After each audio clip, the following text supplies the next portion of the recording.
And good afternoon, ladies and gentlemen, and welcome to SNU Football Stadium in Bethany, Oklahoma. SNU football is on the air. One final ride here in 2025. It's senior day under a gorgeous blue sky in Bethany. Luke McConnell and Landry Franks with you for the final game of the 2025 season. And Landry, before we get to the senior day festivities, it's been a tough year for the Crimson Storm, but it's a rivalry game against Oklahoma Baptist, an opportunity to win a fourth straight game over the Bison and finish the year strong, build some momentum for next year, and that is always motivation to finish well.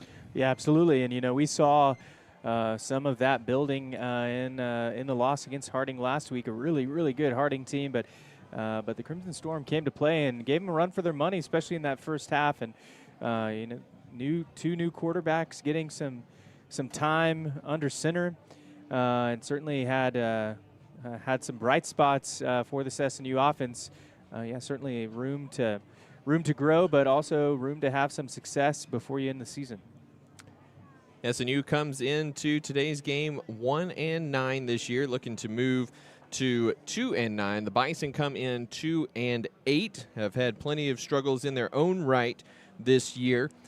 So not exactly a great matchup as far as the overall quality, but it should be a pretty even matchup. Two different contrasting styles on offense. We'll see the Bison try to air it out a little bit. We'll see if SNU can grind and pound away on the ground once again. 236 yards on the ground against Harding, and that's the most rushing yards that the Bisons have allowed overall in a game since last year's loss to Ferris, and in a GAC game since their win over Southern Arkansas back in 2023. So there was a lot of good success, and what does SNU need to do to be able to duplicate that here today? Yeah, they had great success doing multiple things on offense, and that opens up the run game. So if you're able to pass the ball, if you're able to make easy completions, you're going to have success in the run game. I thought up front they were just tough. I mean, they were blocking well, and their scheme was sound, but those little things like completions on screens, which we've seen this year, have had some trouble even not just blocking them, but even the simple catching and execution of some of those screens. The screen game opens up the run game for this Crimson Storm offense, and really gave them opportunities to move the ball on the ground, but also I think just having diversity of ball carriers last game. They had wide receivers break off big chunk plays. They had running backs break off big chunk plays. They had quarterbacks breaking off big chunk plays. And that diversity really makes it difficult for a defense to know who's going to get the ball and in what situation they're going to get the ball. So I would look for the same success today. The quarterback run game was really helpful on short downs. Lots of opportunities for success last week, and I think they're going to have even more this week. Right now, though, it is senior day. 27 seniors being recognized here for the final time at SNU Football Stadium. And according to Coach Hayda, it is the biggest class that SNU football has ever had in its 25-year history. So we're going to turn it over here in just a moment to the public address announcer, and we will recognize all 27 of these. And Landry, you can't build a program, you can't build a strong foundation without strong seniors. Class after class, these guys have contributed in big ways to this program to where it is today. Yeah, and they've been a part of some of the most successful seasons of SNU's tenure in the NCAA, and they have certainly built a solid foundation for the underclassmen that are behind them to follow. They've been great leaders. They've been disciplined, and they've fought through adversity. Certainly, representation of that is just the sheer number of seniors this year, their camaraderie, their effort, and how they lead these younger players. They will certainly be missed next year. And with that, we'll turn it over to our public address announcer for the Senior Day festivities. Thanks for joining us here. We'll be back with SNU coach Dustin Hayda and the rest of our pregame show here in just a little while. But for now, enjoy the Senior Day festivities.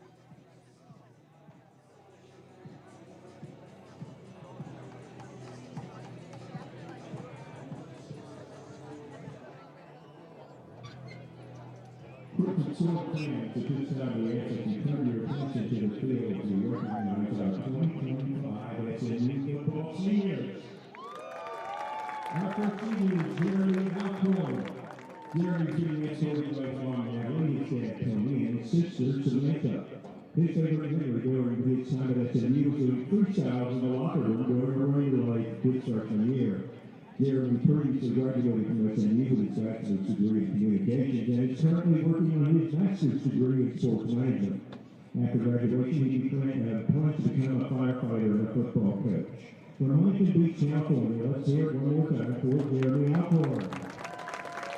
Our next senior is Carter Brock. Carter's being escorted by his mom, Tika, his dad, Michael, and his brothers, Hudson, Griffin, and Brady, and his sister, Vivi. Brock ranks among the best in SMU defense history. He ranks third all-time in career total tackles and second in career solo tackles. Carter was also named to the All-GAC 13 last season. His favorite SMU memory is building lifelong friendships, growing in his faith, spending countless nights watching sports and hanging out in the room.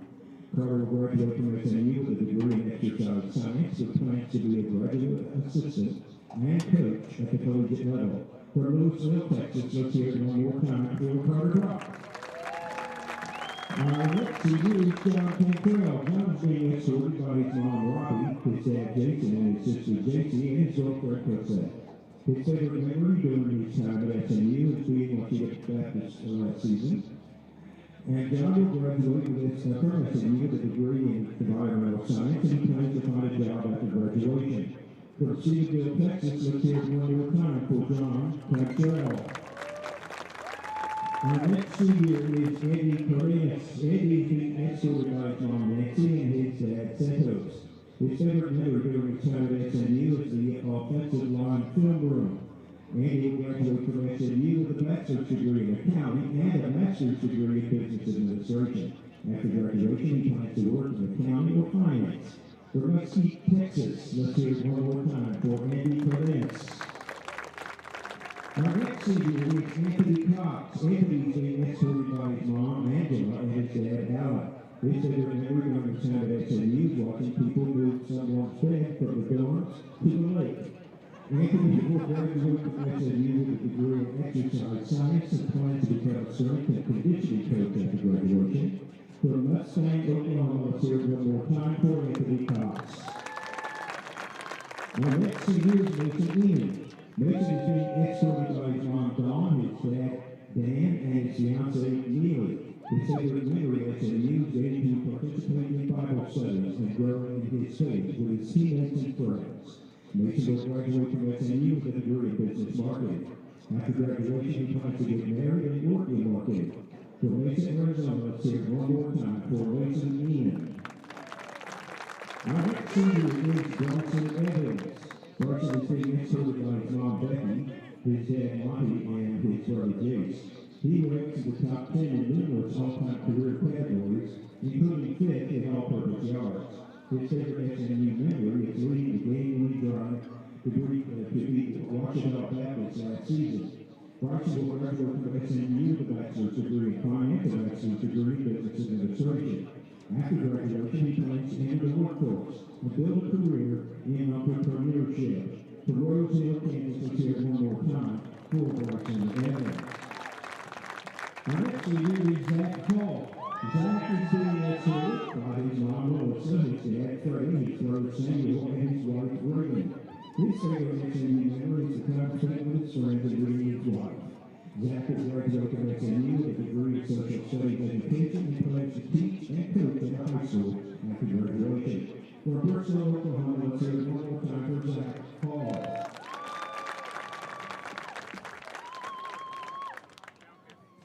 Our next senior is Lane Hillgrove.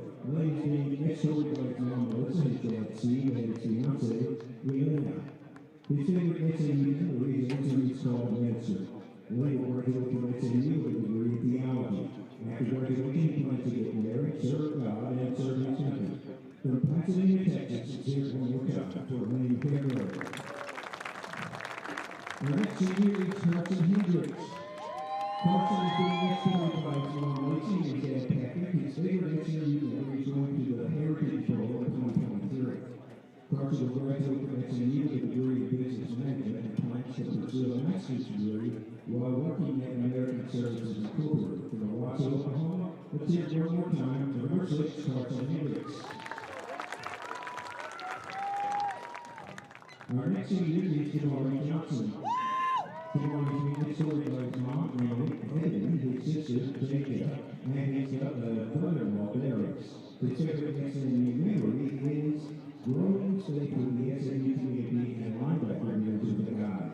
Jamari will graduate from SMU with a master's degree in sports management.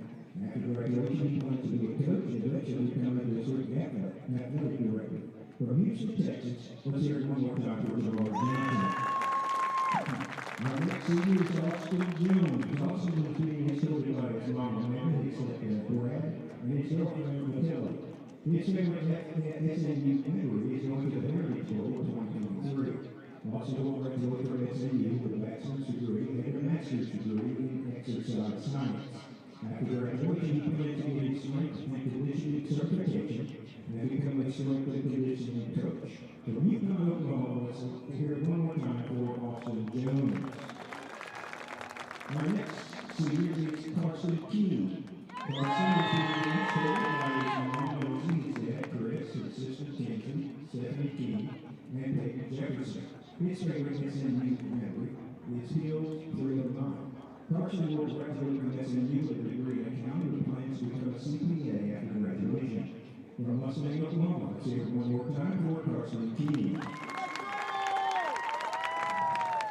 Our next senior is Noah Winglow. Noah is being escorted by his mom, Nicole, his dad, Derek, and his brother, Cade. His favorite memory during his time at SMU is playing football, getting closer to God and building lifelong friendships. Noah will graduate from SMU with a degree in exercise science.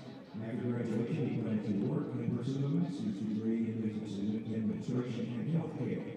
From Georgetown, Texas, let's hear it one more time for Noah Winglow. Our next senior is Austin Martin. Austin is being escorted by his mom, Belinda, and his dad, Bobby. His favorite memory during his time at SMU is going to the Heritage Bowl.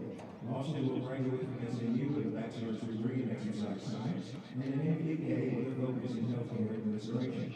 After graduation, he plans to move back to Texas and work in healthcare. From Tuscola, Texas, let's hear it one more time for Austin Martin. Our next senior is Donald May. Donald is being escorted by his mom, Susan, his sisters, Skylar, Sierra, and Samantha, along with his nephews, Elijah and Aaron Newberry. Donald ranks in the top 10 all-time career rushing yards, rushing touchdowns, and kick return yards. He was also named to the All-GAC 13 last season. His favorite memory during his time at SMU was going to the program's first bowl game. Donald will graduate from SMU with a degree in computer science and plans to find a job in cybersecurity or software engineering after graduation. From Ardmore, Oklahoma, let's hear it one more time for Donald May. Our next senior is Ethan Meyer. Ethan is being escorted by his mom, Erica, and his dad, Leonard. His favorite SMU memory is the bus ride home after being Washington Baptist last season. Ethan has recorded 16 receptions, ranking him 9th all-time in career interceptions. Ethan has previously graduated from SMU with a bachelor's degree in business administration and plans to finish grad school with a master's in business administration with a healthcare focus. From Huntsville, Texas, let's hear it one more time for Ethan Meyer. Our next senior is Blake Nail. Blake is being escorted by his mom, Misty, and his dad, Eric. His favorite memory at SMU is getting to experience the Heritage Bowl. Blake will graduate from SMU with a degree in pre-physical therapy and plans to attend physical therapy school after graduation. From Yukon, Oklahoma, let's hear it one more time for Blake Nail. Our next senior is Emmanuel Omena. Emmanuel is being escorted by his mom, Gola, his dad, Jude, and his sisters, Michelle and Brielle. His favorite SMU memory is going to the program's first bowl game in 2023. Emmanuel will graduate from SMU with a degree in computer science. After graduation, he plans to pursue a master's in business administration. From Austin, Texas, let's hear it one more time for Emmanuel Omena. Our next senior is Michael Oguobi. Michael is being escorted by his mentor, Katie Bradley, Coach Brown, and his brother Jackson. His favorite memory during his time at SNU is pulling the fire in his sleep. Michael will graduate from SNU with a degree in finance and plans to go back home and see his family after graduation. From London, England, let's hear it one more time for Michael Oklahoma. Our next senior is Kendall Robertson. Kendall's being escorted by his mom, Mindy, his dad, Ron, and his fiancee, Raven. His favorite SNU memory is all the lifelong fellowships he's made, friendships. Kendall will graduate from SNU with a degree in accounting and plans to get his CPA license after graduation. From Medill, Oklahoma, let's hear it one more time for Kendall Robertson. Our next senior is Devin Romito. Devin is being escorted by his mom, Andrea, his dad, Chris, and his grandmother, Maria. His favorite memory at SNU is offensive line dinners at Coach Brown's house, where we taught our meal how to swim.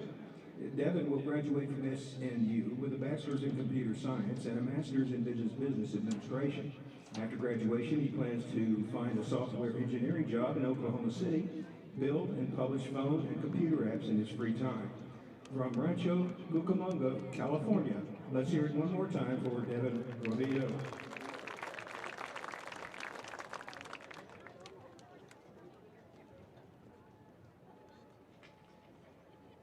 Our next senior is Ben Rutherford. Ben is being escorted by his mom, Georgia, his dad, Wes, and his girlfriend, Paris Rogers. His favorite SNU memory is going to the Heritage Bowl and all the time spent in the defensive coaching room. Ben will graduate from SNU with a bachelor's degree in business administration and a master's degree in business administration with a healthcare focus. After graduation, he plans to move back home and work in employee benefits and health insurance. From Carrollton, Texas, let's hear it one more time for Ben Rutherford. Our next senior is Nolan Steeples. Nolan is being escorted by his mom, Amy, his dad, Flint, and his sister, Holly. His favorite memory during his time at SNU is seeing his teammates grow with Jesus and one another. Nolan will graduate from SNU with a bachelor's degree and a master's degree in sports management. After graduation, he plans to work for his church at home. From Spring, Texas, let's hear it one more time for Nolan Steeples. Our next senior is Van Taylor. Van is being escorted by his mom, Tracy, his dad, Travis, his sister, Isley, his brother, Beckham, and Gracie Cantrell. His favorite memory during his time at SNU is making lifelong friends and growing in their faith together. Van will graduate from SNU with a master's in business administration and plans to get married and begin working as a financial advisor after graduation.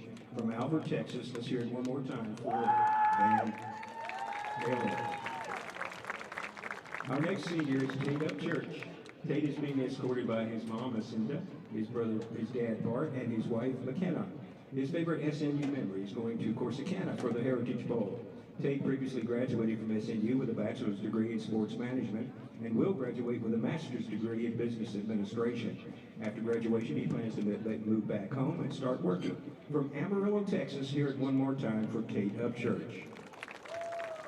Our next senior is Nathan Williams. Nathan is being escorted by his mom, Jana, and his dad, Stephen. His favorite SNU memory is winning the intramural flag football championship. Nathan will graduate from SNU with a degree in pre-physical therapy and plans to attend physical therapy school after graduation. From Denham Springs, Louisiana, let's hear it one more time for Nathan Williams. And our final senior is Jake Wright. Jake is being escorted by his mom, Debbie, and his dad, Chris. His favorite SNU memory is making the Heritage Bowl his sophomore year. Jake will graduate from SNU with a bachelor's degree in biochemistry and a master's degree in business administration and healthcare. After graduation, he plans to attend medical school and become a physician. From Moore, Oklahoma, let's hear it one more time for Jake Wright.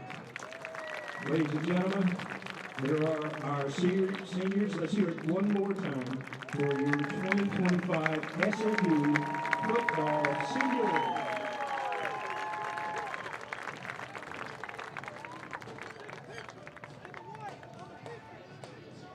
And welcome into our pregame conversation with SNU head coach Dustin Hayda. Senior day here for the Crimson Storm as they take on Oklahoma Baptist. And Dustin, going back to last week against Harding, score on the scoreboard lopsided, but the tape very impressive from your guys. A lot of fight, a lot of good moments there last week.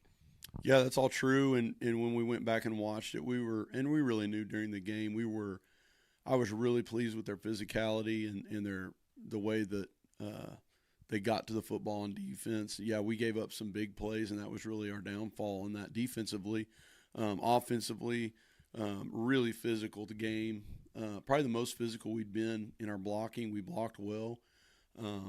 Those guys understood what we were doing schematically and executed it really well. We had, in a game like that, the margins are tiny. And so we had a couple plays we'd like to have back from an execution standpoint and just big plays that we missed. But overall, man, we were moving the football. We were making first downs and doing that through just being really, really physical with them. And then, like I said, we made them earn a lot of things defensively that just waiting for them, and then they'd have to hit that big play, which they were successful at, unfortunately. But I couldn't be any happier with the physicality that we showed, just the fight in that situation, where we're at with our season, where they're at with their season. It was really refreshing to see our guys go and just compete really hard and be physical with them. A lot of successes there. How do you preach success in your program that's not predicated on wins and losses? Well, we just want to play great football, and we want to do it. We want to do it for each other, and we want to have. We talk about joyous violence a lot, and I think that's the way we need to play the game, and they've bought into that. So every game's an opportunity and another opportunity to play together, and we're in that same boat today with sending out 27 seniors, but we really do take things one game at a time, and if you're looking at it through that lens of really just focusing on this game, I think that helps those guys do that. You mentioned 27 seniors walking today, one of, if not the biggest class that SNU football has had in its 25-year history. What have those guys contributed, and what are you going to miss about those guys? Yeah, we've got 27 guys, and it's a really diverse class of I was looking over the list, and I can't think right off the top of my head, but there may only be one or two guys that weren't recruited here out of high school. And so that's kind of unique as well. But what a great group of academic achievers as well. They're all graduating. Most of them, a lot of them have already graduated. They're in the middle of getting their master's degrees and going to do big things. And so we're just excited about that. We've got, Donald Mays, top 10 in SNU history in 3 or 4 categories. Carter Brock, top 10, 3 or 4 categories in SNU records. Bryson Evans, top 10 in I think 11 different categories. And Andy Cardenas, I think we were counting up the other day. I think this will be his 34th or 35th start. And so, and then just a lot of supporting cast guys that aren't necessarily career top 10 guys, but are just so vital to what we're doing as a program and have been the whole time. Special teams contributors that have just stuck it out, bought into what we're doing, and their role is on special teams, and they've been outstanding. We do lose we lose, those 3 middle inside linebackers that have been just really integral in to what we've done defensively the last 3 years with Obina, Brock, and Jamari, and so. That was such a good group positionally, same way up front on offensive line. So Cardenas, Upchurch, John Cantrell, and Blake Nail, we're going to lose 4 of those guys. And they've got a ton of starts under their belt. So if you count last year and this year. So really positionally, those guys have been the foundation of those positions for a really long time. And so even in the quarterback room with Evans and with Bryson and Carson Hendricks is graduating, and Kendall Robertson. Those guys have been here for a really long time and have contributed everything they've got to the field and to the culture of our program. And what a special group academically this whole group is. And I know I'm missing Ethan Miner, is in the top 10 in the SNU career interceptions, and has had a great career for a long time. And so that's kind of this class. They've stuck through a lot of stuff. They've been through the best of times. They've been through the worst of times, and they never flinched. And they never wavered. And what a good group of culture setters that we've had, and really trying to continue the excellence of physicality and joy and all that stuff that we talk about daily. But we're going to miss them. It's been great, and I wish we could have them all for another year, but time goes. Absolutely. Today's opponent, Oklahoma Baptist.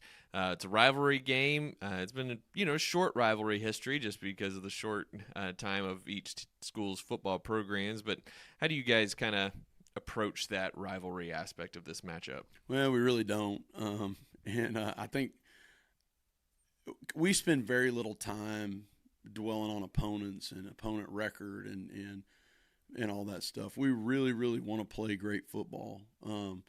No, we pay a lot of attention to the schemes, but really, once you get past the schemes of things, man, you gotta block and tackle. It doesn't matter who you're playing, and this just so happens to be the senior game and the last game of the year, and I think that's more important to us than the rivalry aspect, is the fact that we've got 27 dudes that can't play again with each other, and so I think that's really where our focus goes, and I know that's not fun to talk about, that we don't talk about the rivalry or anything like that, but it really is who we are, and that's really what we're trying to do. We're trying to play great football one more time with this group together, and attack the day and really strive to play perfect football. And so that doesn't change this week, just because they're right down the road, and I mean, that's kind of fun for fans and administration and student body stuff, and that's been fun. But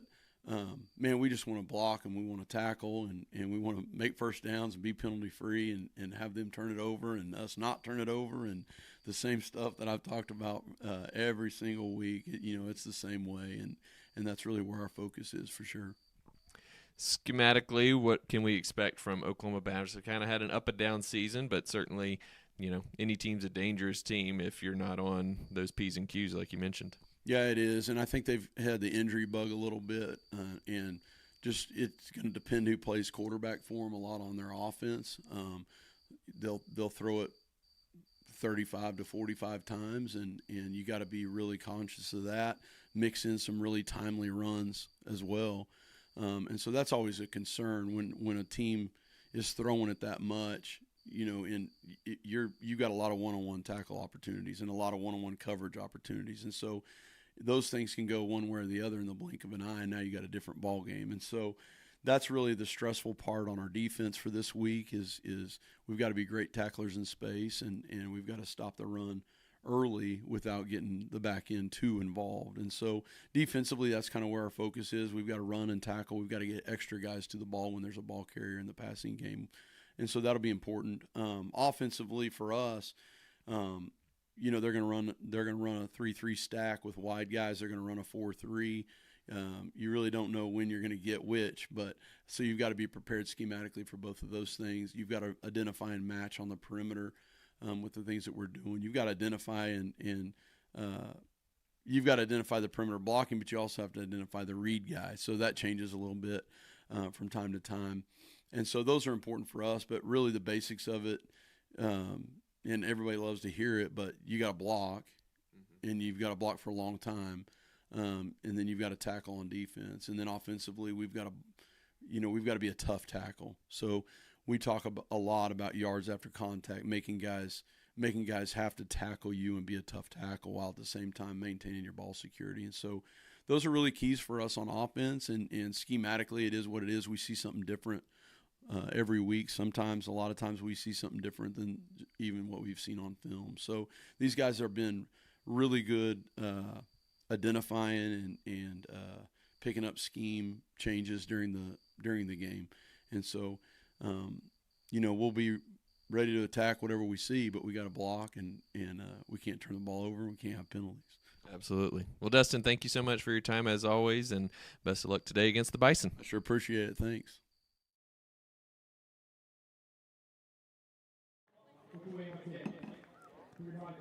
And welcome back to SNU Football Stadium. Captains meeting at midfield.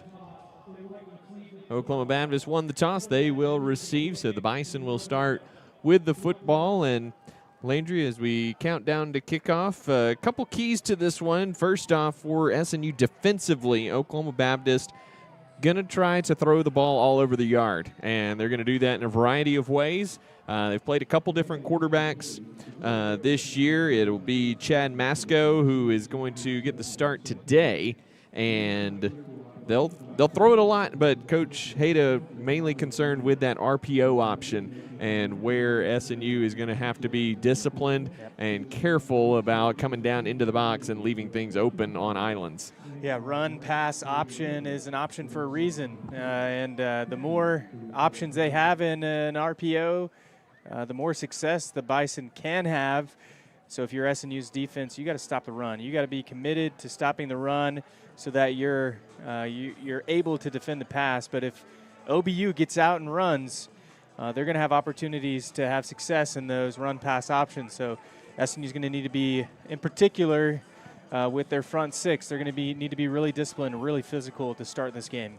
Bison have struggled to run the ball this year, just 102 yards per game, which is 10th in the conference. They are first in passing offense, though, at 249 yards per game. On the other side of things, the Bison defensively last in the conference in rushing defense, and that bodes well for an SNU rushing attack that has back-to-back 200-plus yard performances on the ground. Coach Hayda wanting, in his words, to run for 400 yards and hold the ball for 45 minutes today. And, you know, while we would not be opposed to that, because that would mean a quick afternoon in this abnormally hot November afternoon. But the Crimson Storm are going to have to block well up front and be disciplined in how they approach things in the run game as well for that to come to fruition. Yeah, certainly, and they're going to have success on all aspects of their offense. You know, they love to run the football, but they're going to have success as the Storm takes the field now. They're going to have success in the air when they do throw the ball, whether it's a screen, whether last week there was a tight end seam that should have been a touchdown. You know, those plays have got to be automatic when they are drawn up, especially for these new quarterbacks that are going to cycle in today. They're going to need to be able to throw the ball so that when they have a heavy dose of running the football, that OBU defense is going to have to be on their toes waiting for something. But if they're not anticipating a pass, then the run game is going to get slowed down. But I think they're going to have some success today in both fronts. It'll be Bryson Evans, the senior on senior day, getting the start at quarterback today for the Crimson Storm, but we will see Carson Hendricks and Jackson Worley at quarterback throughout the afternoon as well. So a trio of quarterbacks for the SNU offense today, and Landry both did a great job managing the game against that really good Harding defense a week ago. What were your impressions, particularly of Worley, who is, with Hendricks also getting recognized on senior day, it's going to be Worley's job going forward, and he's getting valuable experience here these last couple weeks. Yeah, he played well. I know the offense maybe wasn't as full play calling wise as it normally is. Some of that was Harding. Some of that is just being cautious with the new quarterback. But he had really good reads, and when he ran the football, he was tough. He had good throws. With the exception of a couple, he played really well, and I expect to see more. I wouldn't be surprised to see what we saw last week, a rotation, and whoever's having success today is going to get the ball in his hands more. But they moved the football as an offense. They still had a few drives where they should have probably scored in a touchdown. They're going to need to finish those drives off today and gain some momentum going into next season as well. But I like Worley. I think he's done a great job, and he's going to have another big day.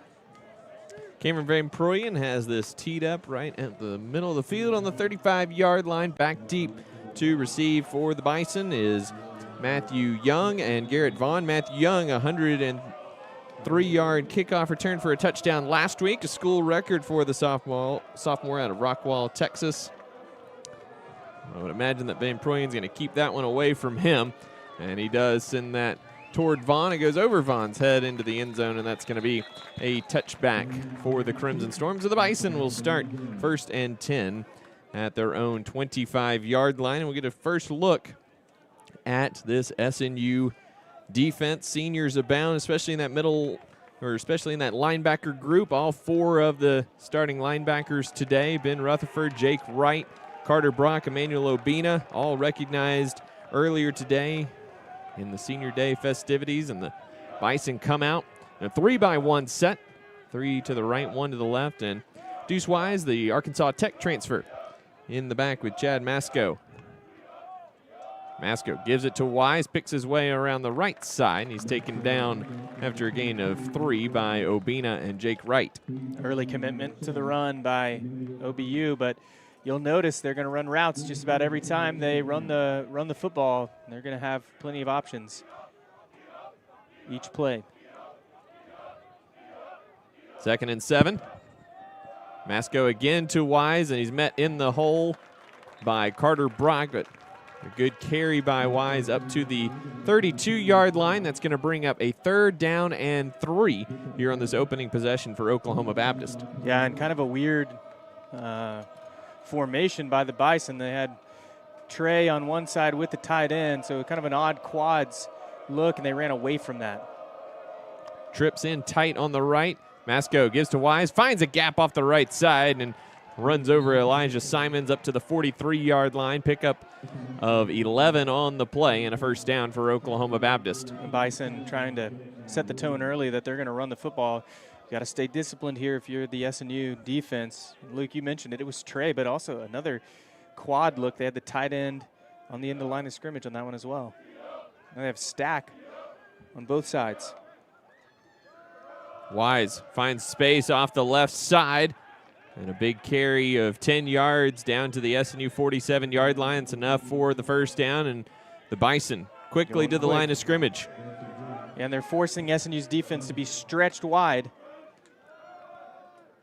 Pass outside, Garrett Vaughn. Good job on the outside there by the senior Ethan Miner, getting off the block and making the tackle after a gain of 1 down to the 46-yard line. And 2nd down and 9. Yeah, it's an incredible defensive play to shed that block. No safety help until later down the field, but I feel like that wide receiver could have cut inside for a lot more.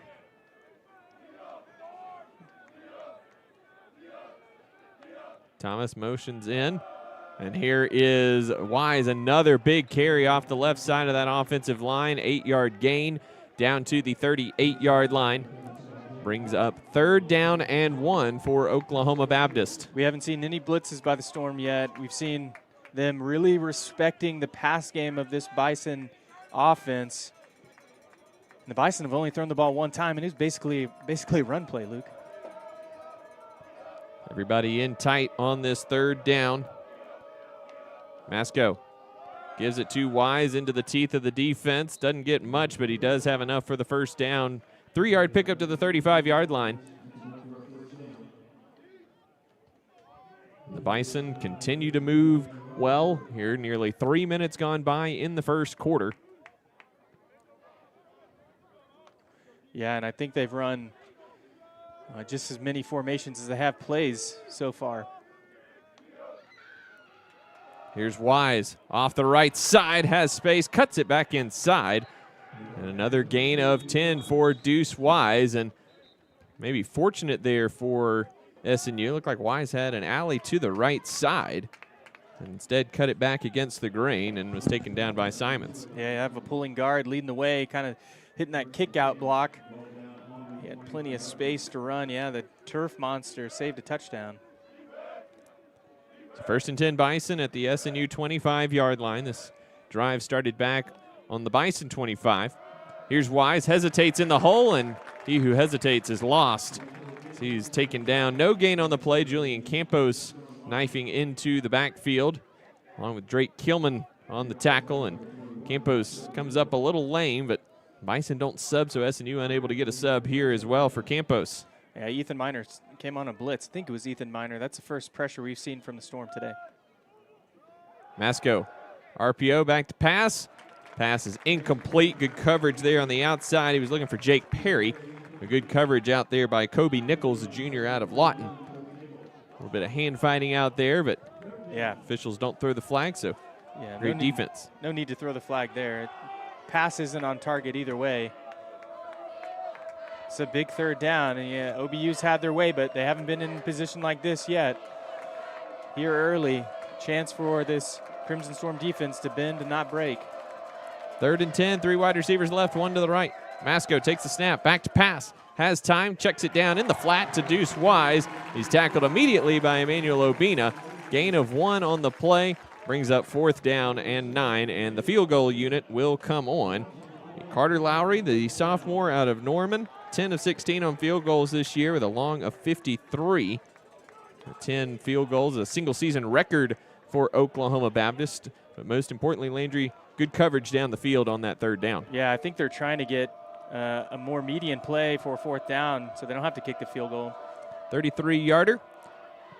Everything on the operation is smooth, and Lowry puts it through with the wind at his back, and Oklahoma Baptist with nearly a 5-minute drive on their opening possession, but the SNU defense turns them aside outside of the red zone and forces the field goal. So the Bison lead this one 3-0 here with 10:21 to go in the first quarter. And Landry, as we've seen a couple times this year, bend but don't break for this SNU defense. They've allowed, and this one wasn't a red zone trip for OBU, but they've allowed 49 red zone attempts, but just 26 touchdowns in those trips. So this is not unfamiliar territory for this SNU defense. Yeah, you can see the design there from the Crimson Storm defense. You know, it's sometimes painful when you're giving up first downs, but you're really trying to prevent big plays. You're trying to make the offense work in condensed space. It gets a lot tougher, and they've been really, really good this year at getting off the field when the other team's in the red zone. And,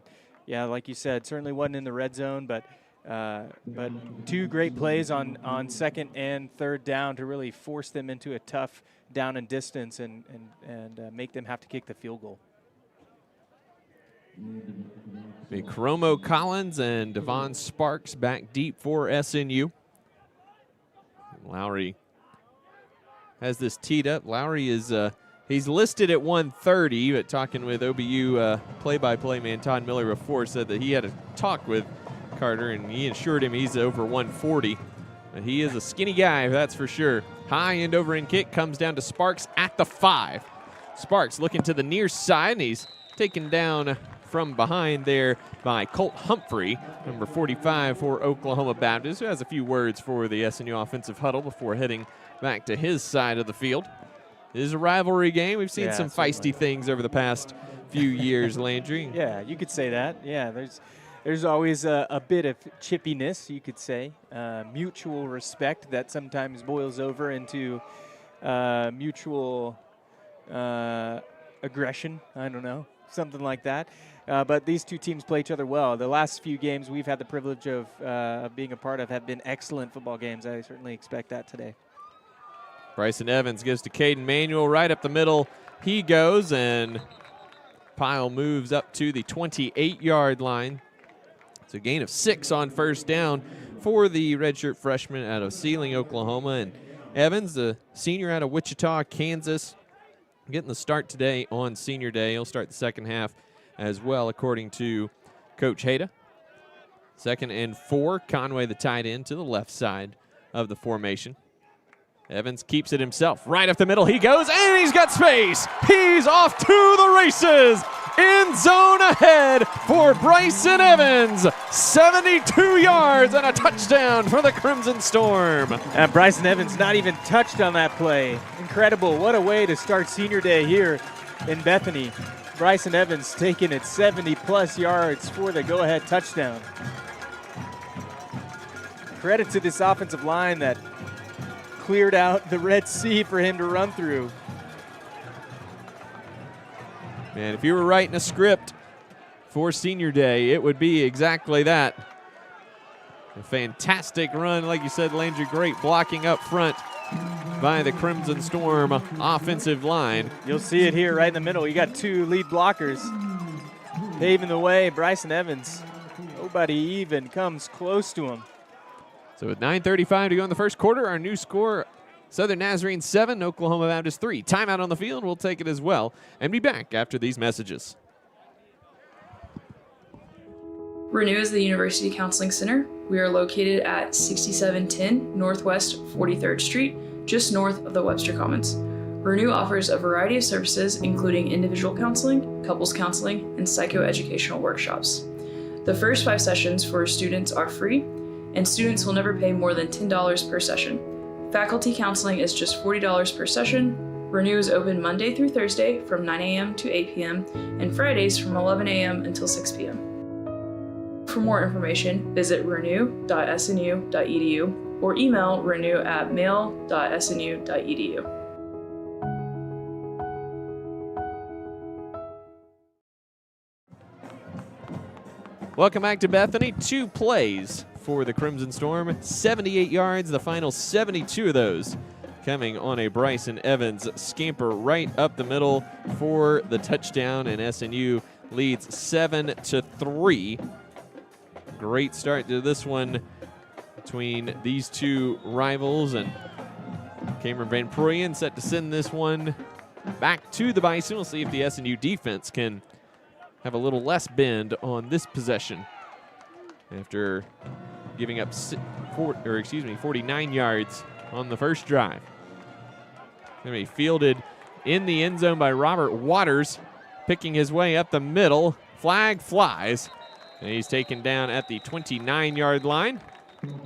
Flag coming in from the center judge way back at the 20-yard line. So this looks like this is going to pin the Bison back deep in their own territory. Yeah, SNU is going to have the chance to apply some extra pressure. You know, be interested to see what they do defensively. Not a lot of desire to put pressure on this Bison front 5. Just comfortable playing safe, expecting pass, but the Bison ran the ball a ton. Call was holding. It's going to move them back 10 yards to the 10, maybe the 11. Yeah, I'll be interested to see if there's going to be any pressure, extra pressure this drive. Well, and Landry, it's always interesting. You know, that first possession for an offense, mostly scripted. Right. And so once you get into or off of that script and try to get into this is what we're good at, we're going to do X, Y, Z each game, regardless of the situation, and that's when you really kind of figure out, okay, where are we going to be good or bad. 3 wide receivers right and a tight end right for the Bison. Masco back to pass. Under pressure, he's going down at the 1-yard line. The entire defensive line met up at the quarterback, Jeremy Alcorn, Brandon Hobbs, and Drake Kilman. And Masco held that ball for a really long time, sure, Landry. Well, I think he was wanting his wheel route to 22, his back out of the backfield. So he's waiting for that to open up. He's got a linebacker. He's got the mismatch, but he holds onto the ball too long, and no extra pressure there by the Crimson Storm. Just the front 4 making a great play. 2nd down and 19. Masco is hit as he throws. It's incomplete. He was looking for Matthew Young. Great coverage there by Des Williams, the safety. And Masco got a face full of Ben Rutherford on the play as well, and brings up 3rd down and 19 from the 2. Yeah, Ben Rutherford, you're going to see him off the edge there. He's got his hands on the quarterback. He nearly finishes that safety off. 3rd and long with SNU working with a 7-3 lead, 8:51 to go first quarter. Masco gives to Wise up the middle, and he'll get to about the 6-yard line, but no further. And the SNU defense, with a strong second possession, will force a punt from Oklahoma Baptist. Yeah, they just run a draw here, and just trying to get some yards back, but SNU defense stands strong on 3rd and long, and they're going to get the ball back to their offense. It'll be Carter Lowry punting today for Oklahoma Baptist. Patrick Maxwell potentially not available. You're going to send everyone here if you're the SNU special teams. Des Williams standing at midfield. And a good kick here from Lowry, but Williams will have a shot at a return. Fields it at his own 42. Heads for the near sideline. Cuts it inside at the 45 before he's met by a couple of Bison defenders. He gets down to the 44-yard line, and already a bit of pushing and shoving here between the two teams. Yeah. We're not even halfway through the first quarter. No, certainly not. Yeah, Luke, Coach Hay to call my bluff. He did a punt return, and that was the wise choice because they're able to get just about 15 yards, maybe close to 20 yards back on that punt return. Put themselves in positive field position here to start this drive. Bryson Evans back out there after a touchdown run. First and 10, Crimson Storm at the Bison 44-yard line. SNU comes out, 2 wide receivers right, 1 left. Evans remains the quarterback. Takes a snap. Gives to Manuel running left. Cuts it upfield. Runs over a Bison defender who takes him down at the 38-yard line. That was Caleb Giles. You know, Luke, we talked about this last week, but just the energy level that both offense and defense played with against Harding last week, even in a loss, just looked like a revitalized team out there, and seems to be carrying on today. You know, the sidelines bring the energy, but also just how they're finishing runs and how they're blocking up front. Certainly the energy is back. 2nd and 4. Manuel motions out to the left. Evans looks that way, follows his blockers up the middle, and he's taken down after a 4-yard gain. That's enough for the first down. A little bit extra there from Jaden Brown, the defensive end, but it's enough for the first down after the 4-yard pickup for Evans.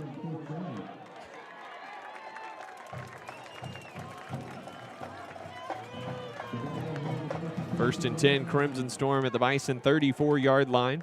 2 wide right, 1 left.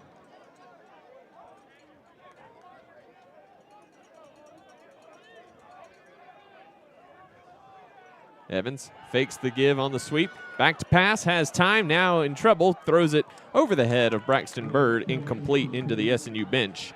Yeah, and that's a good play by Evans there. He steps up into the pocket. He's looking downfield. He sees Bird, and he also feels the pressure. So instead of taking the sack here, he's just going to launch this over Bird's head. It might look like a bad pass, but it's a safe pass on 1st and 10.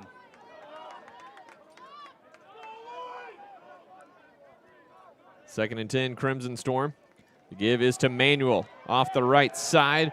Runs into Colt Humphrey, and he'll gain 5 down to the 29-yard line. Yeah, good run by Manuel there. He does have a tight end coming around to lead block for him. He looked a little quick on that one. It's hard to teach a young guy to be patient, let those blocks develop, but good hard run. You don't have to teach him how to be physical. He's ready for the contact every time. 3rd down and 5 for the Crimson Storm. 6:05 to go in the first quarter. 14 on the play clock. Evans takes a snap, back to pass, behind the back, handoff to Manuel, runs through 1 tackle. He gets 2 down to the 28-yard line. It'll be 4th down and 4. Statue of Liberty halfback draw there, Luke. It's a interesting handoff. You think they've been working on that this week in practice. They're going to send out the field goal unit here. Certainly within range for Van Purian. See if he can knock it through. 45-yard field goal attempt, ball just inside the right hash. Very little breeze today. Operation smooth. Kick on the way is no good as he yanked it wide left. So the Bison defense holds SNU off the scoreboard there, and the Bison will take over at their own 28-yard line with 5:16 to go in the opening quarter. Yeah, it just seemed like he pulled that one a little to the left. It had the distance, would have been close. Just not quite there. Gonna get a chance. Here's another look at that field goal. It certainly looks like it has the length, but yeah, just pulls left at the end of that.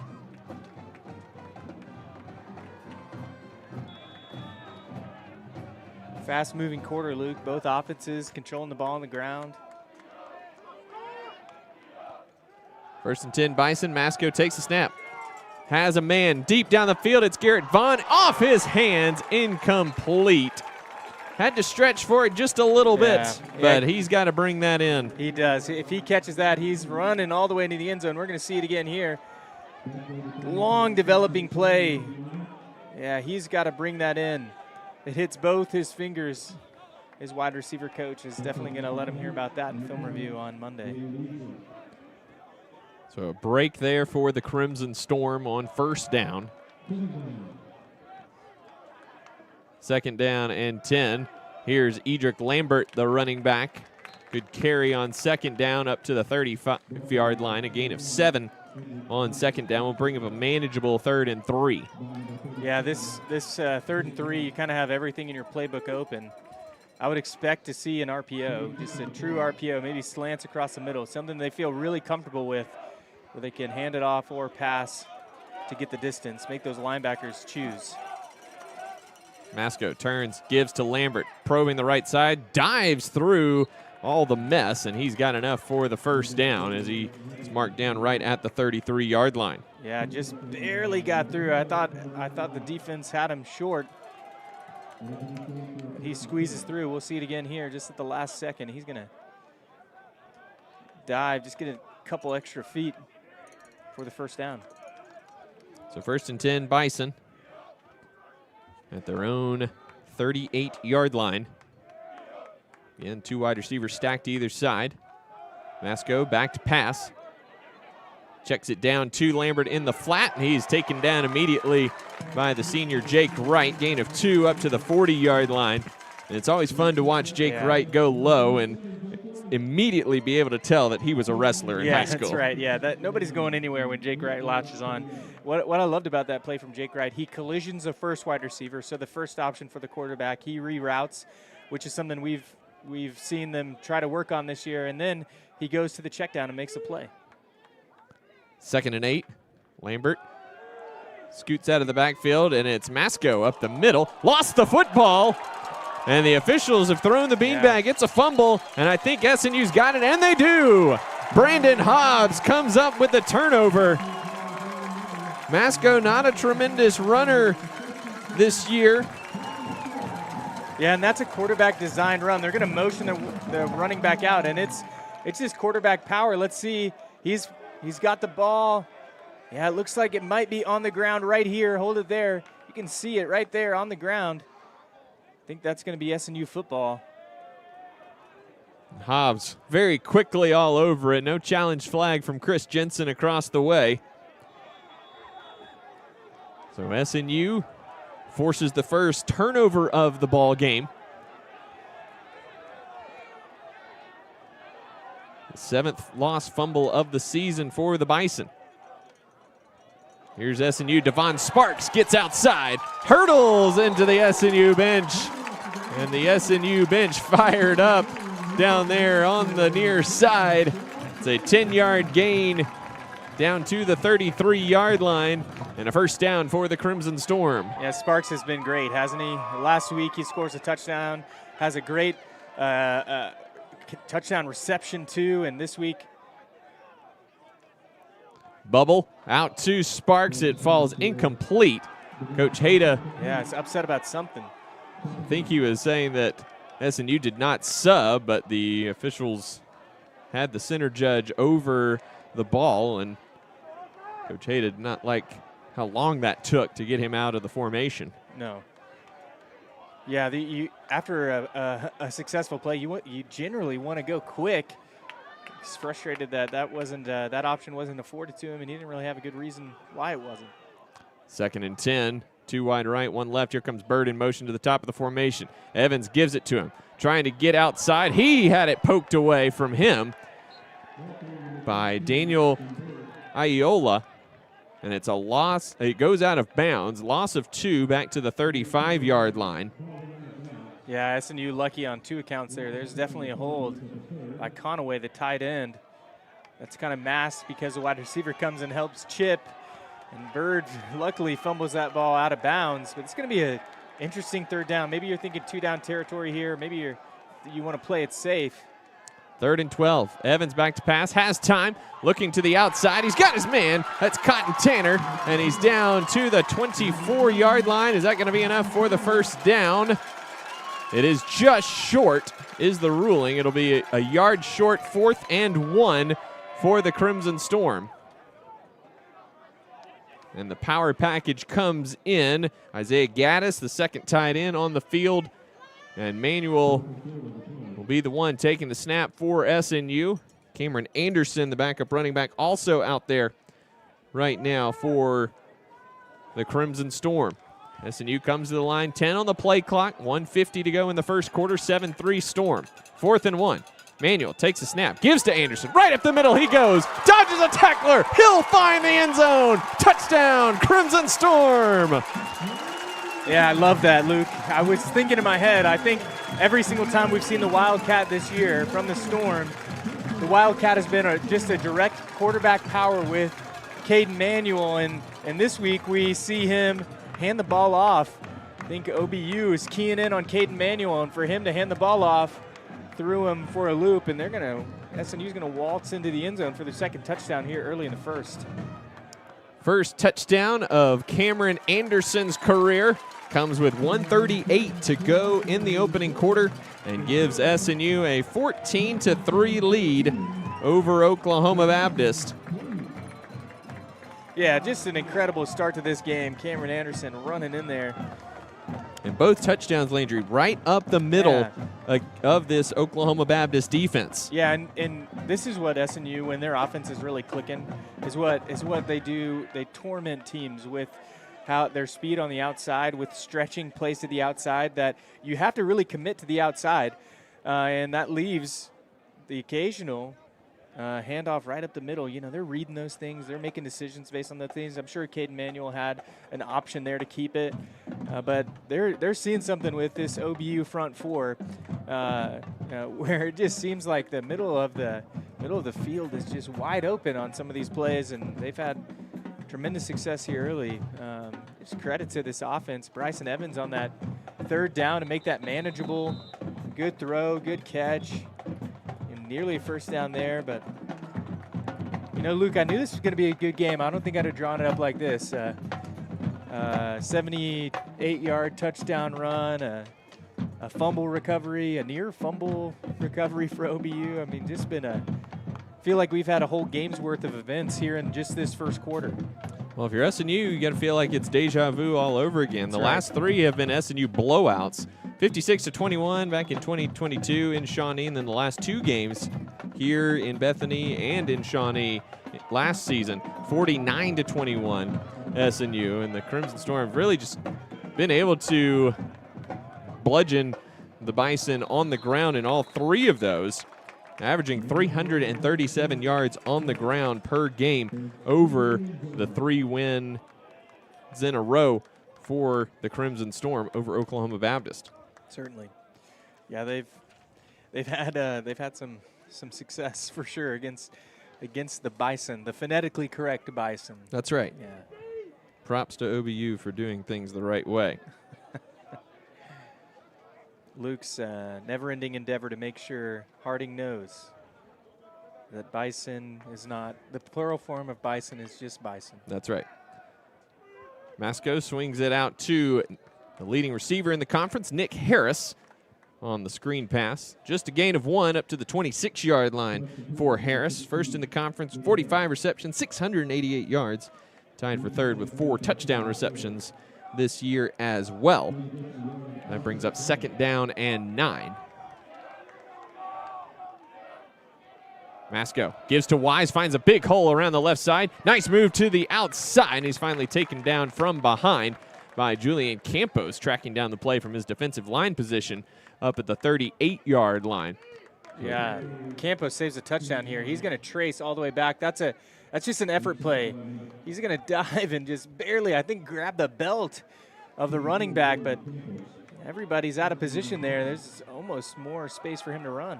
Here's Wise running right, and he runs right into Emmanuel Obina. Just a gain of 1 for Wise up to the 39-yard line, but Wise already pushing 100 yards on the ground here in the opening quarter. Yeah, they've been really committed to the run, and they've certainly had success on the run, but this SNU defense seemed to just be making plays when they need it most. This will be the final play of the first quarter. Masco slips it out on the wide receiver screen. That's Gabe Barris on the reception, and he gets up to the 44-yard line. It'll be 3rd down and 4 at the start of the second quarter. 15 minutes in the books in Bethany. The SNU offense has put up 14 points. The defense forced a takeaway. It's been mostly Crimson Storm so far. They lead this one 14-3 after 15 minutes in Bethany on Senior Day. We'll be back with the start of the second period after this timeout.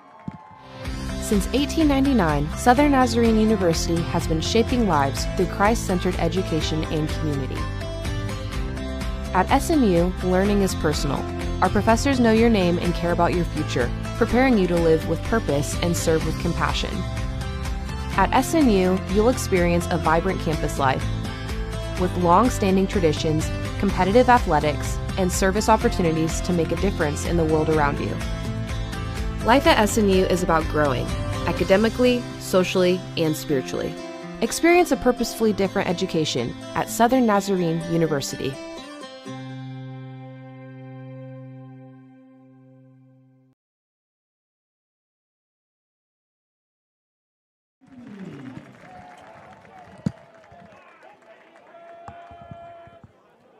Welcome back to Bethany. 14-3 Southern Nazarene. After one quarter in the books, SNU put up 128 yards on the ground in that one, 139 yards total, averaging 11.5 yards per play. Key 3rd and 4. Masco, shoulder fake, looking over the middle. He's got his tight end, and he's got space.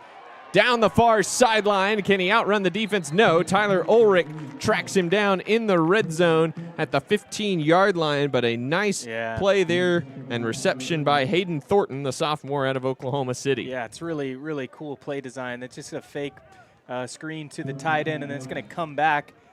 You're going to see it here. His tight end just sitting right here. Oh, there he goes, 87. He's off the races. They're about to run another play. They're moving fast.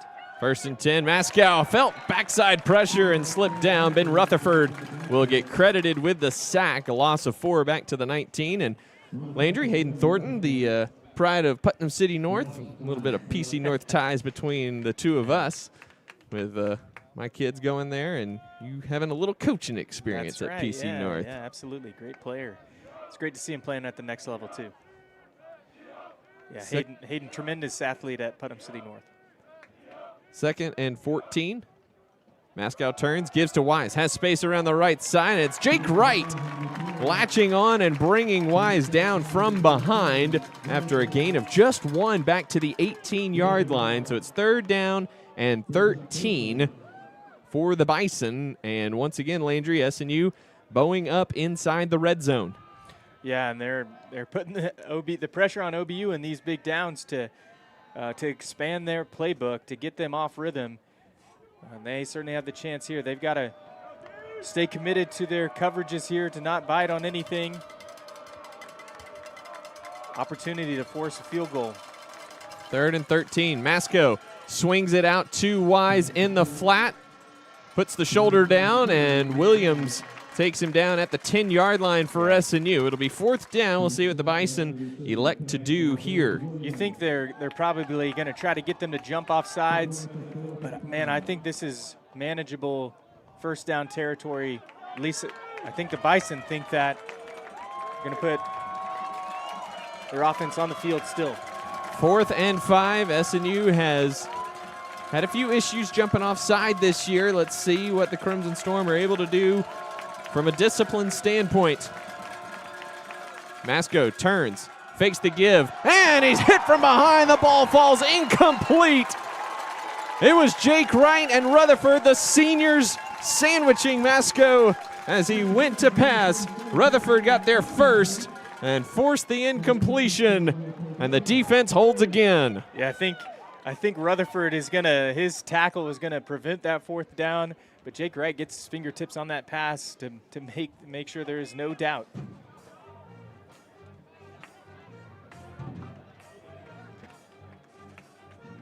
Yeah, this opportunity, you're not starting with great field position, but you're starting with a ton of momentum.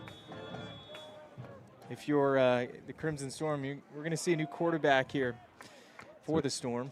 Jackson Worley, the redshirt freshman from Sealing, gives to his fellow Western Oklahoma mate, Caden Manuel. He's off to the races on the far side. Finally brought down in Oklahoma Baptist territory, down at the 45-yard line. A gain of 45 yards. Yeah, this looks like a brand new offense, doesn't it, Luke? They're playing with all kinds of energy, making great reads, and running the ball really, really effectively today. Worley takes a snap, back to pass, fires it, looking down the field for Sparks, and it's just over his head. Yeah, it was there. It was there. Worley saw it. I think the whole crowd saw it. Just floated it too much. Those seam routes, when you don't have a safety above you or behind you, your tendency is to want to float those because there is no one back there. Really, sometimes you need to put some heat on it so that your wide receiver is able to catch that in stride, because when it floats up there, you got the wind behind you, it can really sail on you. 2nd down and 10 for the Crimson Storm at the OBU 45. Worley, option left, pitches it out to Anderson, stutter steps, gets upfield. That could have been a play for a loss. Good job there for the Bison by Brady Luff, getting out there along with Jackson Copeland. It's a gain of just 1. Down to the 44-yard line, brings up 3rd down and 9. And Landry, we haven't seen Donald May out there, the senior from Ardmore, tweaked an ankle last week and looks like he might not be able to go. Down on the sideline in uniform, but no helmet in hand for this ball game. So unfortunate for Donald that he's not going to be able to get out there and play on senior day, but so far SNU doing a lot of good stuff without him. 3rd and 9, 2-by-2 set for SNU. Worley, quick hitter to Sparks, and it looked like it got tipped at the line of scrimmage, and it falls incomplete. 4th down here for SNU. Let's see what the decision is here. Yeah, and they are going to punt. Surely punt. You 3rd and 9 or 4th and 9, excuse me. You're going to be able to have an opportunity to pin them into some poor field position. You don't want to give any momentum to the Bison right now. You have it all on your side. You want to force them to take that back. You don't want to give it to them. Van Pruyen set to send this one away. There's no returner back for the Bison. And Van Pruyen sends this one deep, takes an SNU bounce, and goes out of bounds around the 11, 12-yard line. We're going to, there's no returner there. I wonder if they had the right amount of people on the field. We're going to pause it here. 6, 7, 8, 9, 10, 11. They did. They just didn't have anyone back. It's a pretty interesting choice to not send anyone back to return that. I don't know if it's a miscommunication by the Bison there. But it doesn't help them with field position. They're going to start this drive in their own 12-yard line.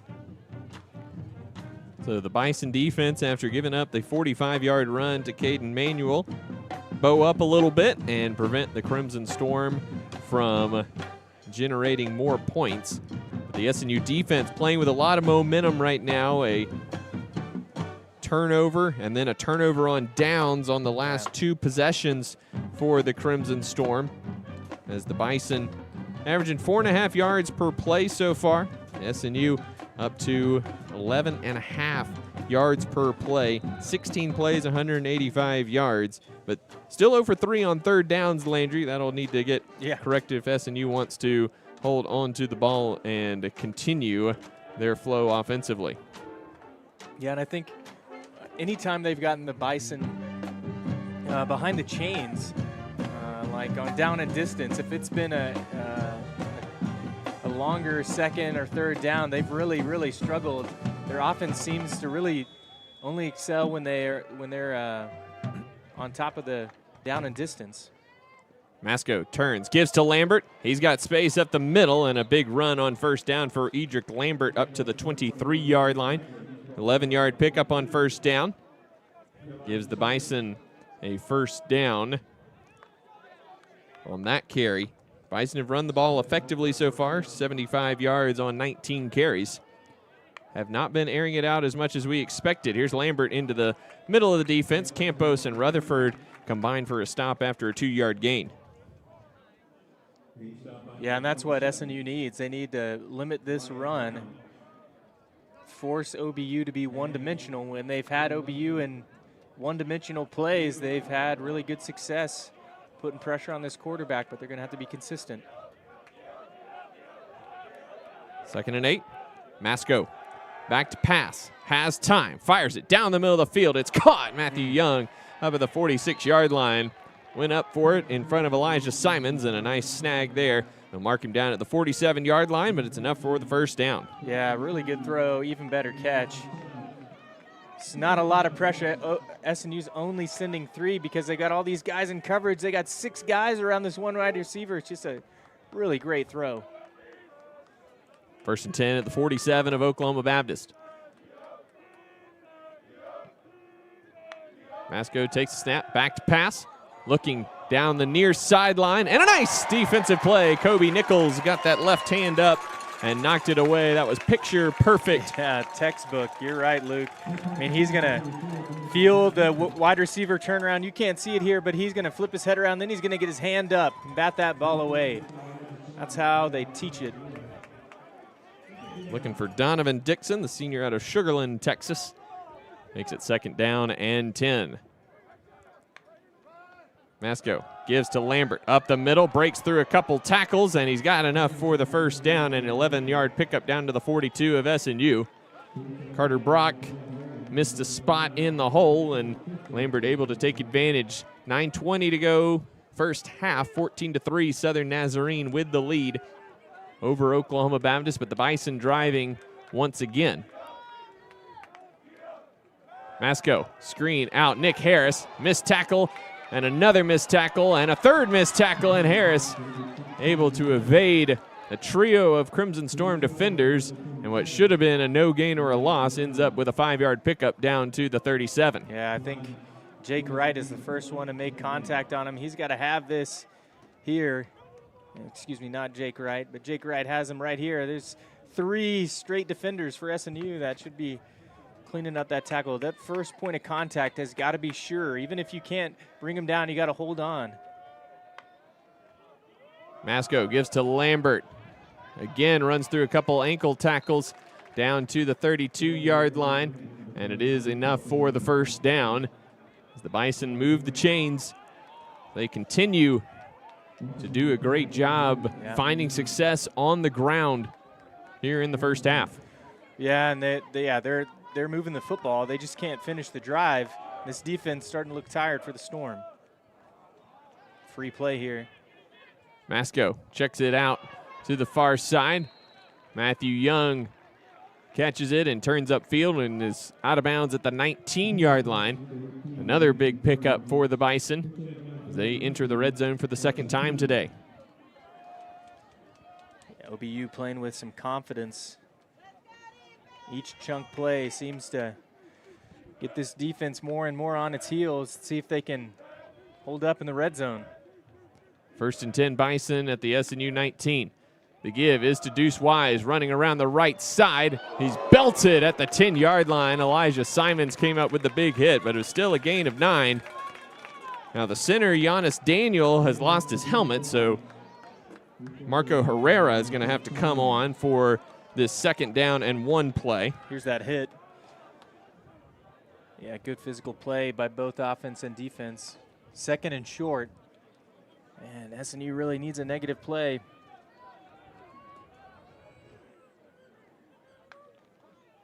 Masco gives to Wise, spins. He's met at the line of scrimmage by Carter Brock. No gain on the play. It'll be 3rd down and 1. Yeah, if there's any young football or aspiring football players who want to play, watch Carter Brock make this tackle. See it here again. Carter Brock is going to keep his feet moving through contact, and that's why it's left to no gain. Feet are churning all the way to the ground. 3rd and 1 for the Bison. Nick Harris comes in tight to the formation. The give is to Wise, finds a gap. He's got enough for the first down. He's taken down inside the 5-yard line. Des Williams and Elijah Simons on the tackle. 1st and goal at the 4-yard line. Yeah, they're bringing in some extra bodies here. The Bison are. Another tight end. One wide receiver, big, tall wide receiver to go out wide.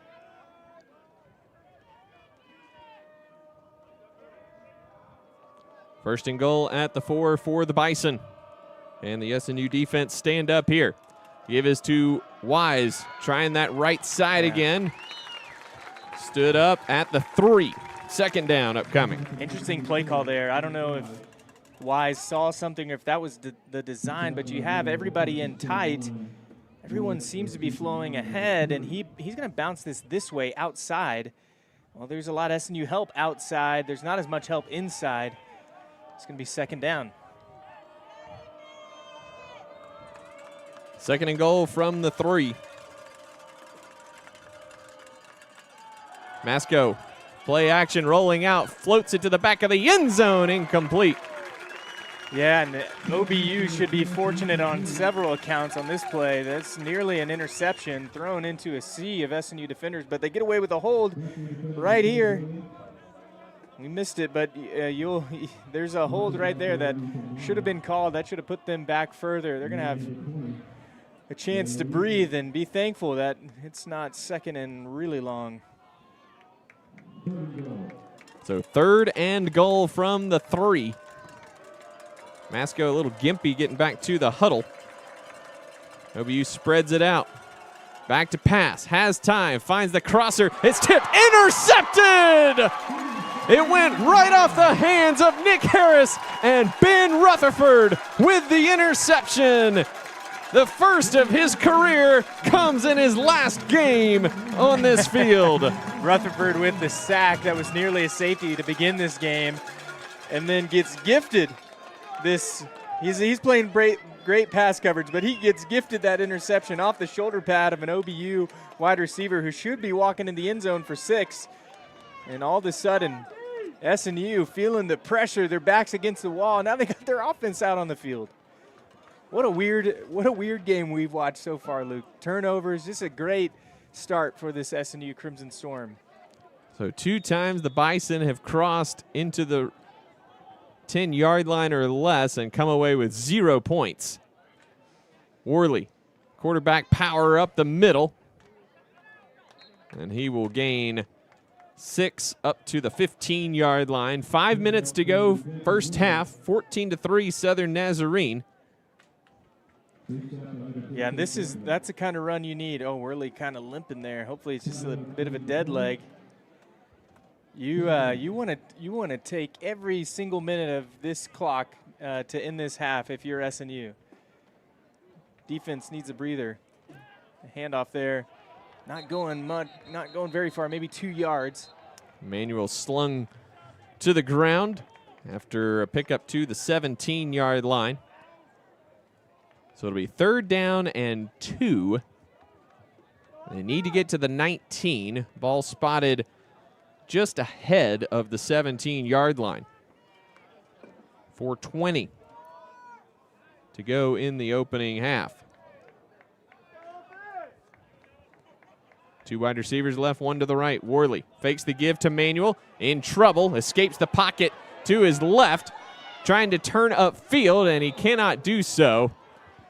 Maybe took just a little bit too long to get upfield. I think so. They're going to mark him down at the 18-yard line, so he gains 1, but Coach Hayda not going to risk that you inside his own 20. Certainly can't. You can't risk that. The clock's running. You got your offense a bit of a breather. You wish it was more, but you can't put them in another tough situation. You got to give them some success. He's going to boot out here. Just good pressure by this OBU defense. 45 makes an incredible play, nearly gets a sack. Also, potentially nearly got a late hit out of bounds, but able to hold back on that too. Van Pruyen on to punt. Tony Cook, Jr. back deep to receive it, and he does so at the 31. Trying to make a couple defenders miss. Cannot do so, but he gets up to the 39-yard line. Return of 6. So the turnover just takes points away from the Bison, but no foul, no harm as far as SNU putting points on the board. So the Bison with 3:20 to go in the second quarter and 3 timeouts. An opportunity to draw closer here at the end of the first half. SNU will get the ball to start the third quarter. So the Bison started the game with possession.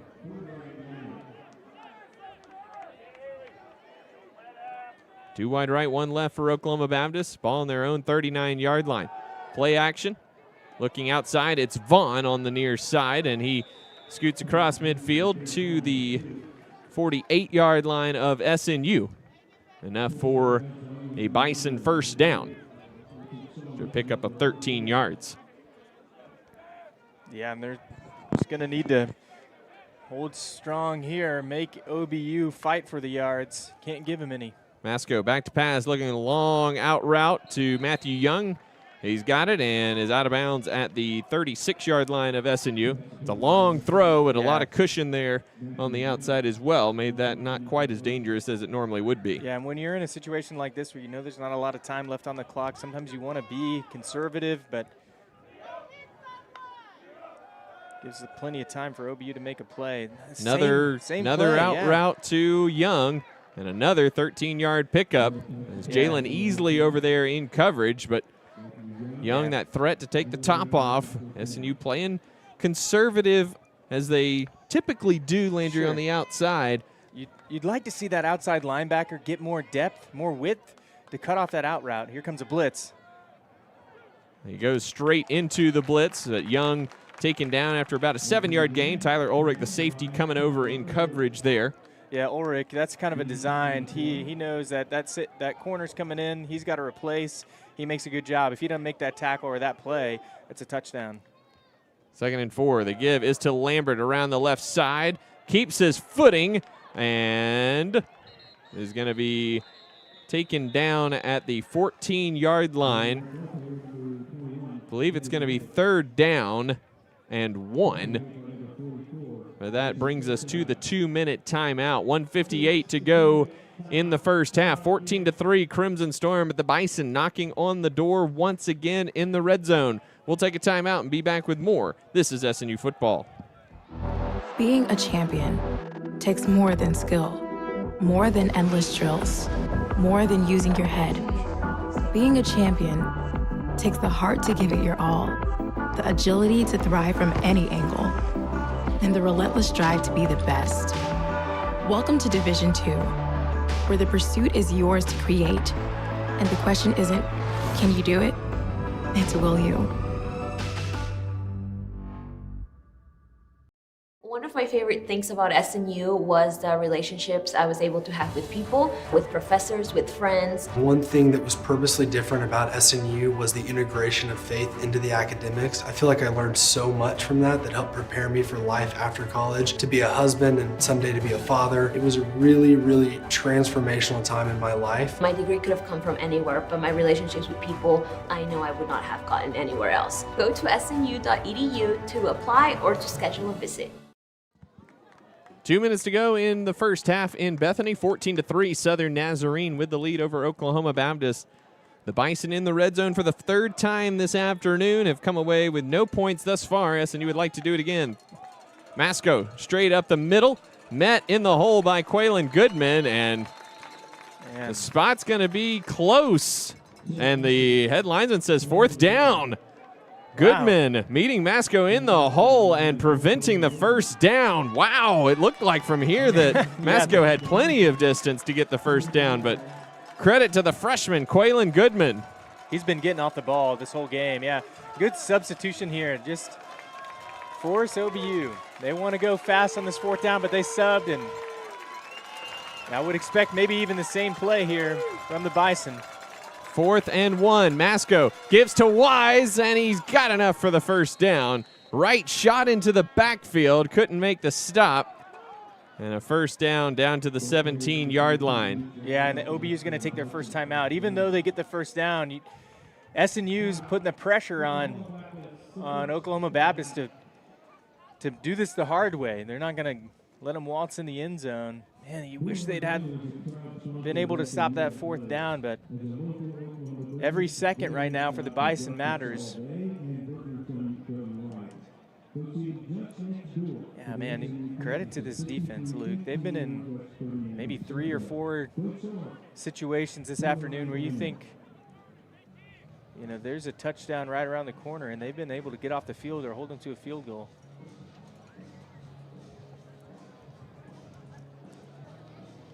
One thing to note, especially as this afternoon wears on a unseasonably warm November afternoon, Oklahoma Baptist now 17 first downs here in the first half. They've rolled up 260 yards. They've also run 49 plays so far. SNU leads 14-3 on the scoreboard, but 5 first downs, 19 plays. They are averaging 10.2 yards per play. The Bison have had the ball over 18 minutes at this point. SNU just 8:37. That'll have to change in the second half. Masco takes the snap. Back to pass, looking to Young in the front corner of the end zone. And he did not come down with it. Yeah, he looked like he had it, but I think he was bobbling it as he was walking out of the end zone. I don't know if he stepped out of bounds. You're going to see it right here in this back corner. Here it comes. He's got his hands on it. His feet are down, but he doesn't bring it in through the catch, so it's going to be incomplete. He's looking at the official saying, I thought I got it. Second down. Two timeouts for the Bison.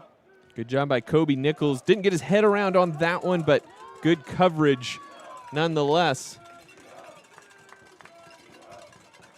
Masco on the RPO, got tangled up, tripped over himself, and is down back at the 17-yard line. And that's going to bring up 3rd down and 15. Yeah, and I think SNU is going to take a timeout here to try to get the ball back.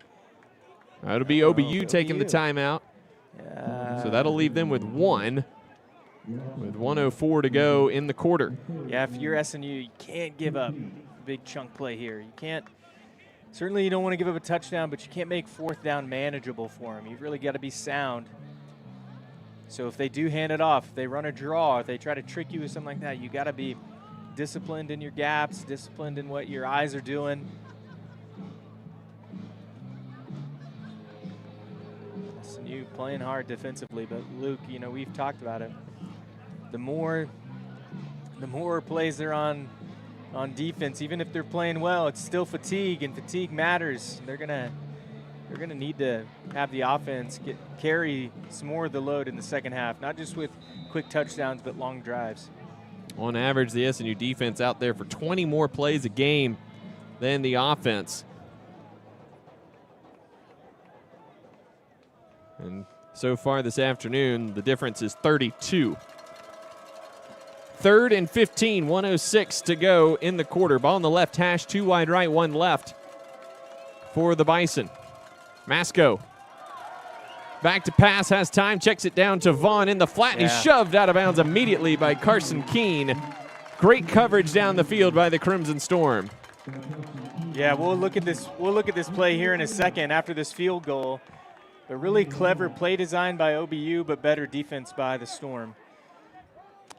So it'll be a 36-yard field goal from the left hash for Carter Lowry, who continues to add to a single-season record for Oklahoma Baptist. Spot, hold, kick on the way, and it is good. So with 57 seconds left in the first half, a new score 14-6. Here's that, but let's pause it here. We're gonna see this guy go straight. We're gonna see this guy go straight. We're gonna see this guy go straight. And they're trying to hit right here or right here in the end zone. And as it unfolds, you're gonna see all of that gets closed down pretty quick, and he's gonna be forced to hit this check down route. Just good coverage, good defense by the Storm, not fooled by anything, and forcing them to kick a field goal and getting themselves off the field. Yeah, when you overload one side with receivers, you know, you're hoping that there's at least one mental bust. But if there's not any, your routes that you're kind of banking on get closed up real quick, and you gotta check down. Good rally tackling to get off the field. So SNU has 56 seconds and all 3 of their timeouts.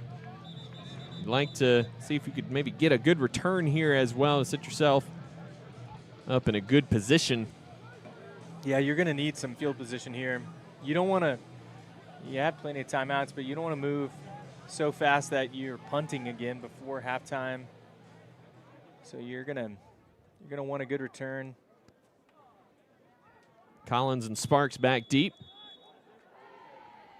Lowry ready to send this one away.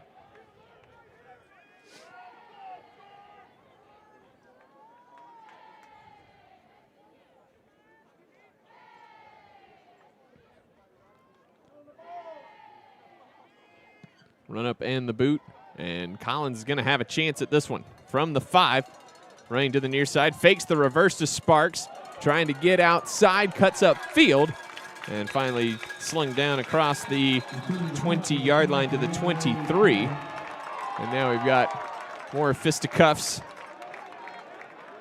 The OBU player ended up in the SNU bench.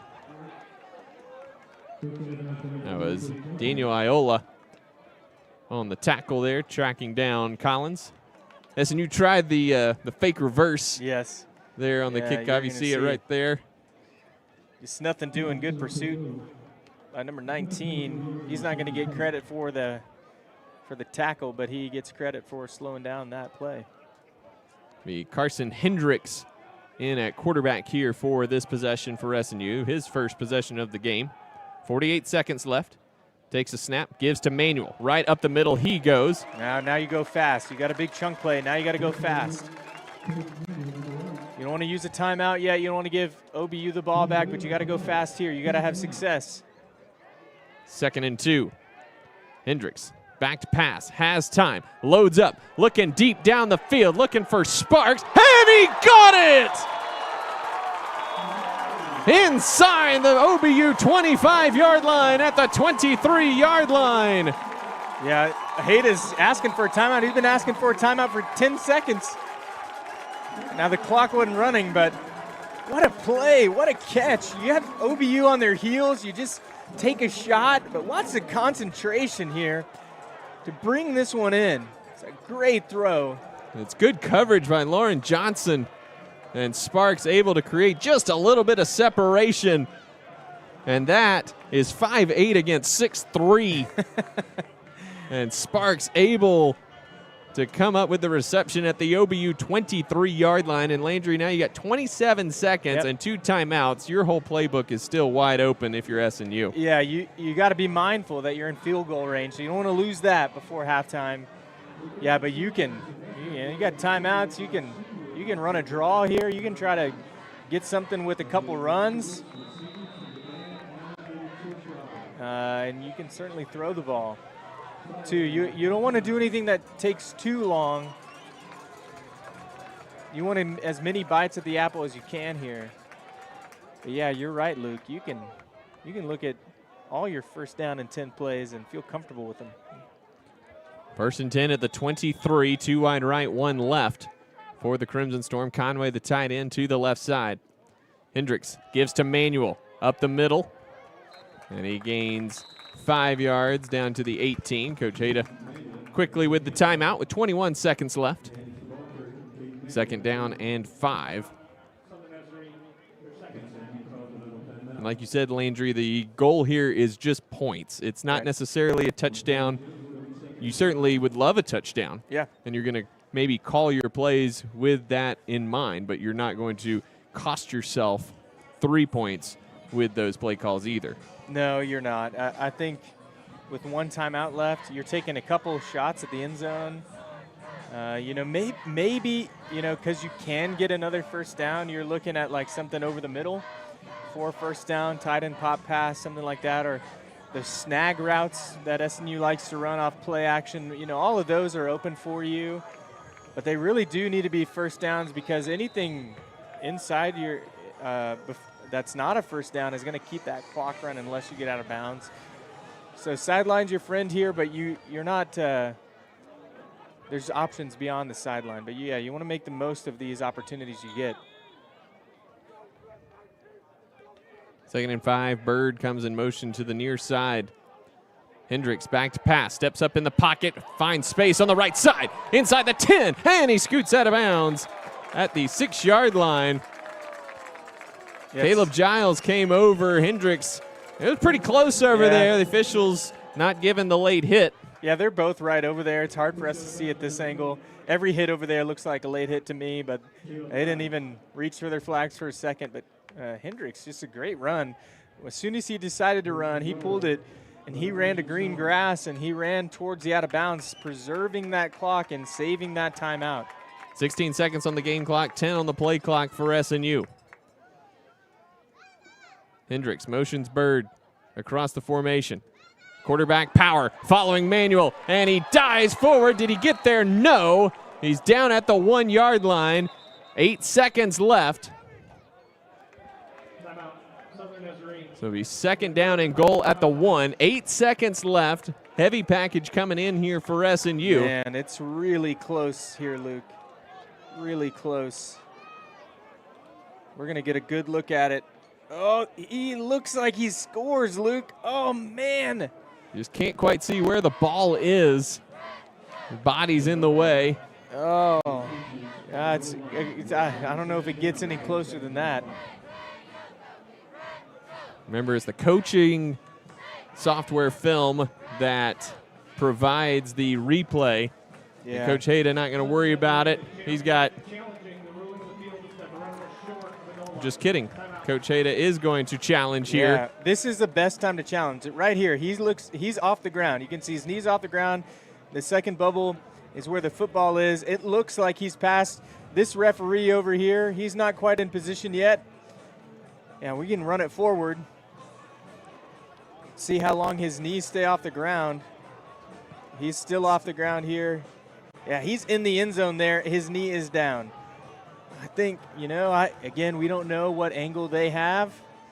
I'm sure Coach Hayda is being communicated with his coaches upstairs of what's going on.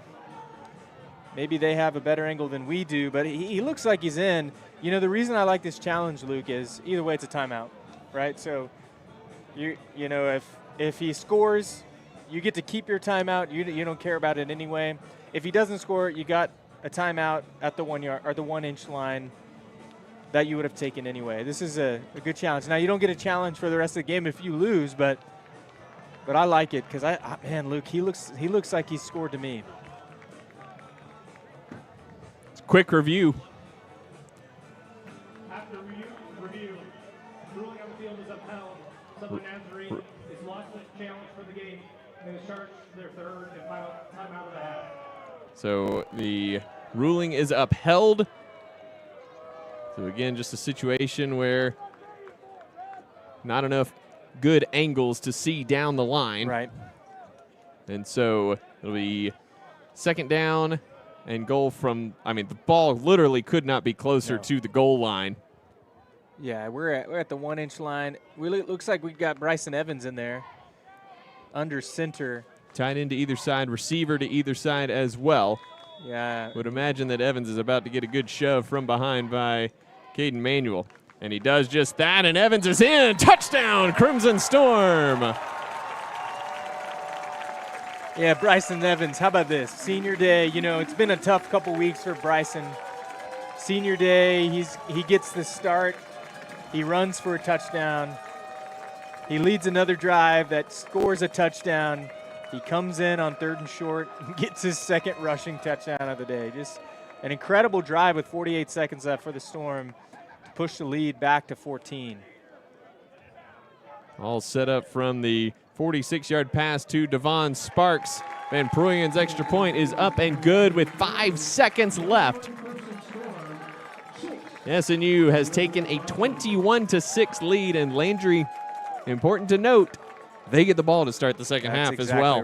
That's exactly right. They've had success offensively. That you really need them out of the break to have a long drive and get some more points on the board. But yeah, just what a day for this SNU offense, scoring quickly too. Coach Hayda said he wanted the ball, 400 rushing yards and 45 minutes of possession. He's not going to get the 45 minutes of possession, but they are moving the ball with ease on some of these drives today. Big plays and unexpected ways, putting themselves in a really good position to win this football game.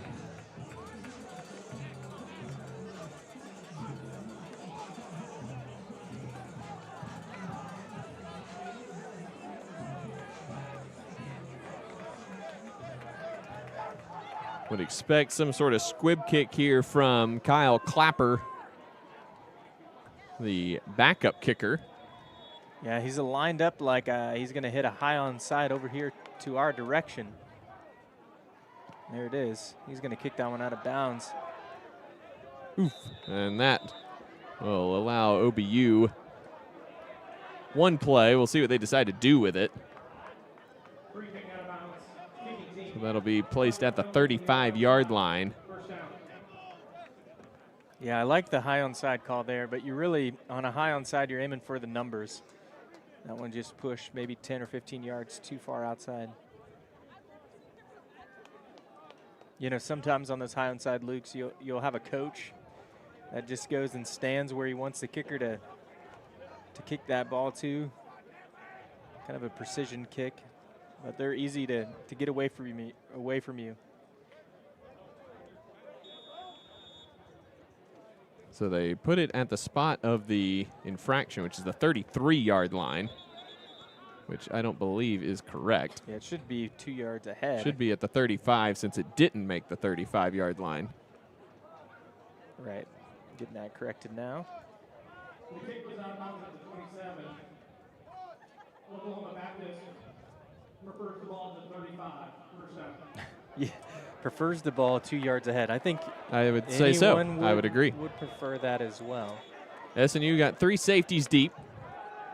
Masco going to do a quick bubble out to Nick Harris, and he's going to be taken down after an 8-yard gain by Carson Keene with zeros on the clock here in Bethany. Halftime has reached us on Senior Day at SNU Football Stadium, and the Crimson Storm leading this one 21-6 over Oklahoma Baptist, and Landry, that touchdown to end the first half, just a backbreaker if you're the Bison, but a huge shot in the arm if you're the Crimson Storm, as they look to really open this one up with that first possession of the second half. Yeah, that last drive, 48 seconds and a touchdown, is something we've been missing all year. Right, there's been opportunities to even in the fourth quarter to go down and make a game of something, and the inability to finish some of those drives has slowed down this SNU offense, but not today. They've looked really sharp. They've taken advantage of their opportunities, and if they can do that in the second half, they might run away with this one. SNU has outgained Oklahoma Baptist in the first half by running less than half the number of plays in the first half. The Bison averaging just a tick under 5 yards a play. SNU averaging nearly 11 yards per play in the first half, and that's why they lead this one 21-6 at halftime. Coming up at halftime, the GAC Rewind from this past week. We'll break down stats and look ahead to the second half of action. Again, our score at halftime, Southern Nazarene 21, Oklahoma Baptist 6. This is SNU Football. It's a beautiful morning, Scotty, and we have an early game today. That injured list, it's getting longer by the minute. Not to mention, there's apparently a nasty virus sweeping through the locker room. Yeah, but these players, they're in good hands. All of them need to feel their best this season, Scotty. Yes, they do, Jack, because this team is on track to win it all this year. Every day, Mercy's team is ready to take care of yours, bringing you the care you need now. Find out all the ways to access Mercy at mercynow.net. SNU is really different. We're a small community, we all know one another's names, and I really love it here. Being at SNU prepared me to be a working individual, as well as a leader in my church, home, and community. SNU really set me up for life. I met my best friends here, I met my husband here, I got to travel the world. I am so glad I was able to attend SNU. SNU has made me into the man I am today. My name is Haley, and I am a proud graduate of Southern Nazarene University. If you're watching our live stream, welcome. My name is Danny Thomason, and I'm the Director of Intercollegiate Athletics here at Southern Nazarene University. We're glad that you're enjoying our live stream. I just want to let you know that we believe that we can impact our student athletes here at Southern Nazarene University in 3 really important ways. First and foremost, always spiritually. We want our student athletes to grow spiritually. Secondly, we want them to grow academically. We want them to walk across that stage and get that degree, which is so important in their success in life. The third way is we want your athletes to be successful in their chosen sport. And we have an incredible staff of coaches and support staff that help them to do that, and a lot of resources. So thank you, and if you want more information about Southern Nazarene University Athletics, go to snuathletics.com, snuathletics.com, and remember, always bolts up. Woo!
This is the Week 10 GAC Rewind.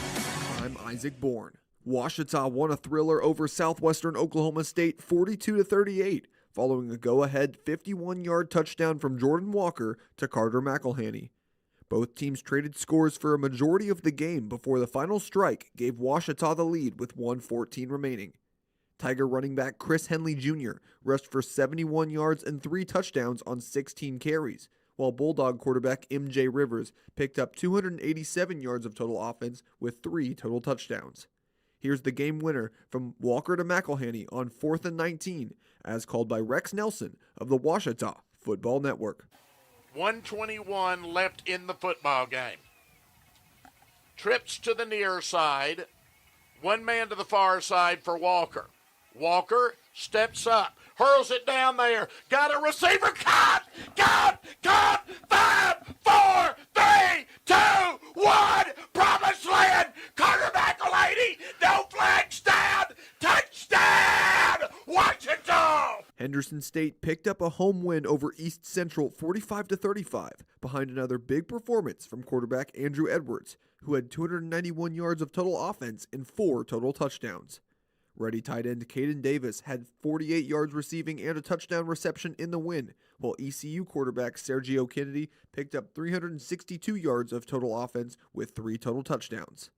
The Reddies got a special teams touchdown too on this Talon Pascal kickoff return, as called by Blake Smith on the Ready Sports Network. It's a high end-over-end kick, fielded right at the 5-yard line by Talon Pascal. He goes to the left side, and he's got a hole across the 30, across the 40. 2 men to beat, 1 man to beat. There goes Talon Pascal. Touchdown Reddies. 95 yards. Harding took down Southern Nazarene 52-14 in Bethany to remain undefeated on the season. Running back Braden Jay ran for 103 yards and 3 touchdowns on 6 carries, while backfield running mate Andrew Miller added 109 yards and a touchdown on 11 carries. Bison's quarterback Cole Keelan accounted for 147 yards of total offense and a rushing touchdown. SNU running back Caden Manuel had 89 yards rushing and a touchdown on 20 carries in the losing effort. Here's a 56-yard touchdown run from Keelan from Billy Morgan on the Harding Sports Network. Comes to the line of scrimmage, takes a snap. He'll run right side across midfield. First down and more. 40, 35. Angling right to the 20, to the 15, to the 10. Touchdown, Harding. And Cole Keelan, 56 yards. Southern Arkansas came out on top of Southeastern in a 16-14 slugfest that saw 7 total punts between the two teams. Mule Rider running back Katravion Thomas rushed for 56 yards and a touchdown on 10 carries, and SAU quarterback Hezekiah Harris went for 216 yards of total offense. For the Savage Storm, quarterback Colton Howard passed for 142 yards on his way to completing 23 of his 32 passes. The Mule Riders secured the win when Tut McLaughlin stopped a Savage Storm drive with this interception. Here's Dan Gregory on the Mule Rider Sports Network. Savage Storm from their 42-yard line, 13 seconds on the clock. 3rd down, 10. Howard looks, he throws, goes deep far side of the field. That picked off Tut McLaughlin. The pass went long. Tut pulls it in. Mule Riders will win this game. Southern Arkansas came out on top of Southeastern in a 16-14 slugfest that saw 7 total punts between the two teams. Mule Rider running back Katravion Thomas rushed for 56 yards and a touchdown on 10 carries, and SAU quarterback Hezekiah Harris went for 216 yards of total offense. For the Savage Storm, quarterback Colton Howard passed for 142 yards on his way to completing 23 of his 32 passes. The Mule Riders secured the win when Tut McLaughlin stopped a Savage Storm drive with this interception. Here's Dan Gregory on the Mule Rider Sports Network. Hensley fakes the handoff. Hensley looking to throw deep down the middle. It is caught. Touchdown, Arkansas Tech. J.D. Cosmaker outleaps the defender, makes the catch, and goes into the end zone for the 2nd touchdown of the day for Arkansas Tech. Northwestern Oklahoma State made it 2 wins in its last 3 games with a 40-7 victory over Arkansas Monticello. The Rangers scored the first 23 points in an outing where quarterback Caleb Deal had 206 yards passing and 2 touchdowns, completing 21 of 30 passes, and running back Ezekiel Luna rushed for 63 yards and a touchdown on 19 carries. The Bull Weevils' performance was highlighted by a 19-yard touchdown reception from wide receiver Tajon Tensley. The Rangers special teams turned in the play of the game with the first score of the game on this Rayshun Callahan punt block, returned for a touchdown as called by Matt Adair on 105.7 KRDR. 4th down and 3 coming up. Snap back to Steenbach, and he will get it away. It's blocked. The Rangers picked it up. Here goes Northwestern, rumbling down the field. It's Callahan. He's going to go to the house. Rayshun Callahan with a touchdown on a punt block for the Rangers, and Northwestern draws first blood. Coming up this week in the Great American Conference, ECU goes to Southeastern at 1 p.m. in Ouachita, plays Henderson State at 1 p.m. 3 2 p.m. games as UAM goes to SAU, Oklahoma Baptist goes to SNU, and Harding goes to Arkansas Tech. Finally, at 3 p.m., Southwestern Oklahoma State travels to Alva to take on Northwestern. This has been the Week 10 GAC Rewind. I'm Isaac Bourne. And welcome back to Bethany, the Sound of the Storm, performing one final time this year. The Crimson Storm defense performing one final time as well, as they have turned over the Bison multiple times today and have staked themselves to a 21-6 lead at halftime over Oklahoma Baptist. Luke McConnell, Landry Franks back with you. And Landry, it's been a great first half for the Crimson Storm. They've moved the ball well, explosive plays. The defense has given up a lot, been on the field for a long time, but have not yielded in the red zone yet. Just 2 field goals to speak of for the Bison. It's been a complete performance so far. Yeah, all around the board. I think defensively, just the ability to get off the field when they need to has given them the edge today. And yeah, making plays. You have an interception in the end zone that saves a touchdown. You just being and then a fumble recovery that just taking advantage of the opportunities given to them that this year have seemed to oftentimes elude them. They've taken advantage of all these opportunities, and offensively, they're just hitting on their big plays, but they're playing hard. You know, Luke, what we'd like to see is a bit more time being drawn off the clock offensively, but man, you got to be pretty pleased if you're Coach Hayda going in the locker room at this game. SNU just 7 first downs to 18 for Oklahoma Baptist, but they outgained the Bison, running 28 fewer plays, 271 yards to 264 yards for Oklahoma Baptist, 10.8 yards per play for SNU, 5.0 yards per play for Oklahoma Baptist. The Bison held it for 20 minutes and 32 seconds. SNU just a tick under 10 minutes. The Bison were 5 of 11 on third downs. SNU 0 for 4. A big reason why the Crimson Storm haven't been able to stay on the field quite as long as you would desire. But the production cannot be overstated here in the first half. SNU, 214 yards on the ground on 19 carries. Caden Manuel leading the way with 84 yards on 9 carries. Bryson Evans, 3 carries, 77 yards, 2 touchdowns, including the 72-yarder on SNU's first offensive possession. Cameron Anderson, a carry for 27 yards and a touchdown. 2 for 17 for Carson Hendricks. And Devon Sparks, 1 big reception for SNU for 46 yards. That set up the second touchdown of the afternoon that SNU was able to punch in with 5 seconds left on the clock. Chad Masco, 16 of 24, an interception, 156 yards through the air. Deuce Wise, 17 carries, 81 yards. Edric Lambert, 7 carries, 41 yards for Oklahoma Baptist. Matthew Young, 5 receptions, 66 yards, leading the way for Oklahoma Baptist. But Landry, again, the important thing is SNU's kept the Bison out of the end zone, and on top of that, they get the ball to start the second half and can really put the clamps on this one. I mean, yeah, if they're able to go down and score in any sort of way, whether it's a field goal or a touchdown, this stretches this game from, OBU maybe thinking, all we need is a touchdown to get back in it. And that is true. But a score from the Storm here early is going to really separate these two teams. It can make it just mathematically and time-wise difficult for the Bison to jump back in. But I think SNU feels good about what they're doing offensively. They've had success with 3 different quarterbacks. That's not a mistake. That's not a misrepresentation. 3 different quarterbacks have played today, and all 3 have had some success in different ways. leading to touchdowns. So I expect more of the same here, and SNU is certainly chomping at the bit to get back on the field so they can put an exclamation point to their offensive day. It is rivalry weekend in the Great American Conference. Let's check on scores from around the league. Down in Durant, it was Southeastern 24, East Central 19, so the Savage Storm with the upset to close out the year down in Durant. Third quarter action over in Russellville, Harding 24, Arkansas Tech 7. The Bison already 303 yards rushing on the ground. Over in Arkadelphia, the Battle of the Ravine, Henderson State all over Ouachita Baptist today, 35-14. Should have been game day today, Landry, but instead they were at a dud of a game in Pittsburgh between the Panthers and Notre Dame. Missed opportunity, of course, from a game perspective. This one's turning out to be a bit of a dud as well, as Henderson State crushing the Tigers right now. Down in Magnolia, Southern Arkansas leads Monticello 14-0 at halftime. And up in Alva, between Northwestern Oklahoma State and Southwestern Oklahoma State, into the first quarter, Southwestern 14 and Northwestern 0.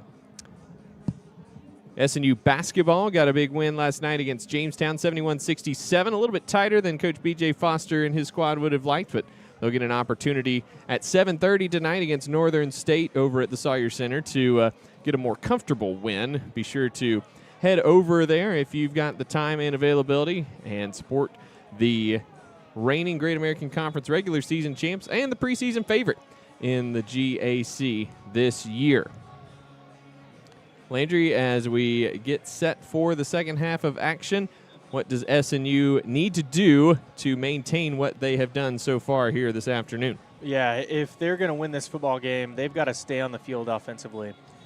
We talked about it at the end of the half, and we've talked about it here already before kickoff for the second half. But they've just got to give their defense a chance to breathe. I mean, nearly running, or maybe over, Luke, nearly running half a 100 plays in one half defensively. It's just going to wear you down no matter how well you're playing. You just can't maintain that for 4 quarters. So the offense has got to maintain possession, take some time off the clock, and got to score points. It doesn't have to be a touchdown every time, but you got to score points so your defense has some room to breathe. Big plays are great. You always take a big play, but you also will always take. I love taking time off the clock if you're in the lead. Devon Sparks and Chromo Collins back deep to receive for SNU, and Carter Lowry set to kick this one away for Oklahoma Baptist.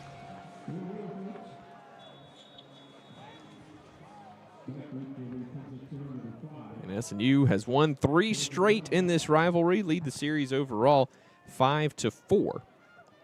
But just 2 and 3 in Bethany. The margins of the last 3 have been 35, 28, and 28, and SNU would love to do that again. High onside kick to the right side comes down to the freshman tight end, Soren Umit, and he carries it up across the 35-yard line. Yeah, they'd mark it at the 35-yard line. I was trying to find the official in the OBU huddle on the far side to see where they actually marked it, but he was hiding over there. So SNU will put it in play, 1st and 10 at the 35-yard line, and Carson Hendricks will be out first for the SNU offense here to start the third quarter. 2 wide receivers right. Manuel, the back to the right of Hendricks. The give is to Braxton Bird. Running right, finds a crease, upfield, 50, 45, and he's yanked down out of bounds. Looked like a horse collar tackle. I think the official didn't throw the flag because he let go right at the end. Didn't actually take him to the ground by the collar, but pretty close there. But it's a gain down to the OBU 38-yard line for Braxton Bird. Yeah, it was a run to Bird the whole way. Bird was even angled in his stance before that play to run across the field. He knew he was getting the ball. 1st and 10, Crimson Storm. Hendricks fakes the give to Manuel. He'll carry it around the right side. Great block on the outside by Cody Conway. And Hendricks has 8 yards down to the 30-yard line and a first down, on first down, 2nd and 2 upcoming. Yeah, this is what we're talking about, Luke. Maintaining chunk plays here. You've only had 2 plays, but you're moving the football down the field. You're giving your defense more and more time to rest. You need to keep getting first downs to keep them on the sideline. Hendricks gives to Manuel. Up the middle he goes. He's got enough for the first down to the 27-yard line of Oklahoma Baptist. So 1st and 10, SNU. Manuel continues his great day. Now 10 carries for close to 90 yards. Yeah, 13 carries for 81 yards, I think, last week. 2 really great back-to-back weeks as the new starter for this offense. Hendricks pulls it out of his belly, running right, cuts inside of the defender, JoJo Wash, and falls forward down to the 23-yard line. Gain of 4 on first down for Hendricks. Junior out of Owasso, but he'll be moving on to other things. 2 minutes gone by here in the 3rd quarter. It's been interesting to see the different quarterbacks in today. Here's Bird on the speed sweep. Breaks 1 tackle, gets inside the 15 before he's chopped down at the 12-yard line. Great run there by Bird. SNU starting to find some action on the perimeter, and that is always a good sign for this offense. Oh, yeah. When the ball goes outside for success, it means the inside's wide open. Means that they can run their favorite play, quarterback draw, quarterback power. It just opens up so much more for him. Bird with 2 hard runs, and the chains keep moving. Hendricks takes the snap, gives to Manuel, probing left side of the offensive line, powering forward down to the 7, gain of 5 on first down, 2nd and 5 coming up. Man, they're just getting a push up front. They're getting whatever they want. Outside blocks, inside blocks, doesn't matter. They're dictating the pace of the game. Nearly running, Luke, with a short field to kind of begin this half. They're nearly run off 4 minutes of game time. Just under 60 yards on this drive. 2nd and 5 from the 7. Hendricks takes the snap. Power on the right side. Carrying defenders forward. It'll be marked down at the 3. It'll be 3rd down and 1. Yeah, another good push there that looks like it's down at the line of scrimmage. Offensive line just helping their quarterback get an extra couple yards. You called it, Luke. Quarterback power there. It looks like a pass, but they're going to bring a guard over to lead for him. They're going to have an opportunity. And they not only are they close to the end zone, but they're close to a first down. Either one would be great here. 31, Hendricks motions Bird to the top. Fakes the give to him. Follows blockers into the end zone. Touchdown, Crimson Storm. Everybody in on the action today as SNU goes right down the field in just over 4 minutes and scores another touchdown to push this lead to 27-6. Yeah, this is the picture-perfect drive for the Storm, taking 4 minutes off the clock and capitalizing with a touchdown. Going to give their defense a boost when they get back on the field, and it's going to hinder OBU's offense. They're going to have to be one-dimensional. They got to catch up quickly. The run game might be slowly fading away for the Bison, not because they wanted to, but because it has to. Extra point by Van Pruyen is up and good, so it's 10:52 to go in the 3rd quarter. Our new score, Southern Nazarene 28, Oklahoma Baptist 6. We'll take a quick timeout and be back with more. This is SNU Football. In NCAA Division II, student athletes leave a lasting impression on their communities. That's because Division II student athletes want to make a difference and truly be part of their surrounding communities. Through community engagement, thousands of student athletes from various backgrounds interact with community members who view them as role models. This interaction leaves a positive and perhaps even life-changing impression on all those involved. In Division II, we rise to the opportunity and make community engagement ours. 28-6, Southern Nazarene with the lead over Oklahoma Baptist. 10:52 to go. Luke McConnell, Landry Franks here on Senior Day in Bethany. The season finale for both of these schools has been a celebration so far for the Crimson Storm. We'll see if that can continue as Van Proyen's kick sails through the end zone for another touchback.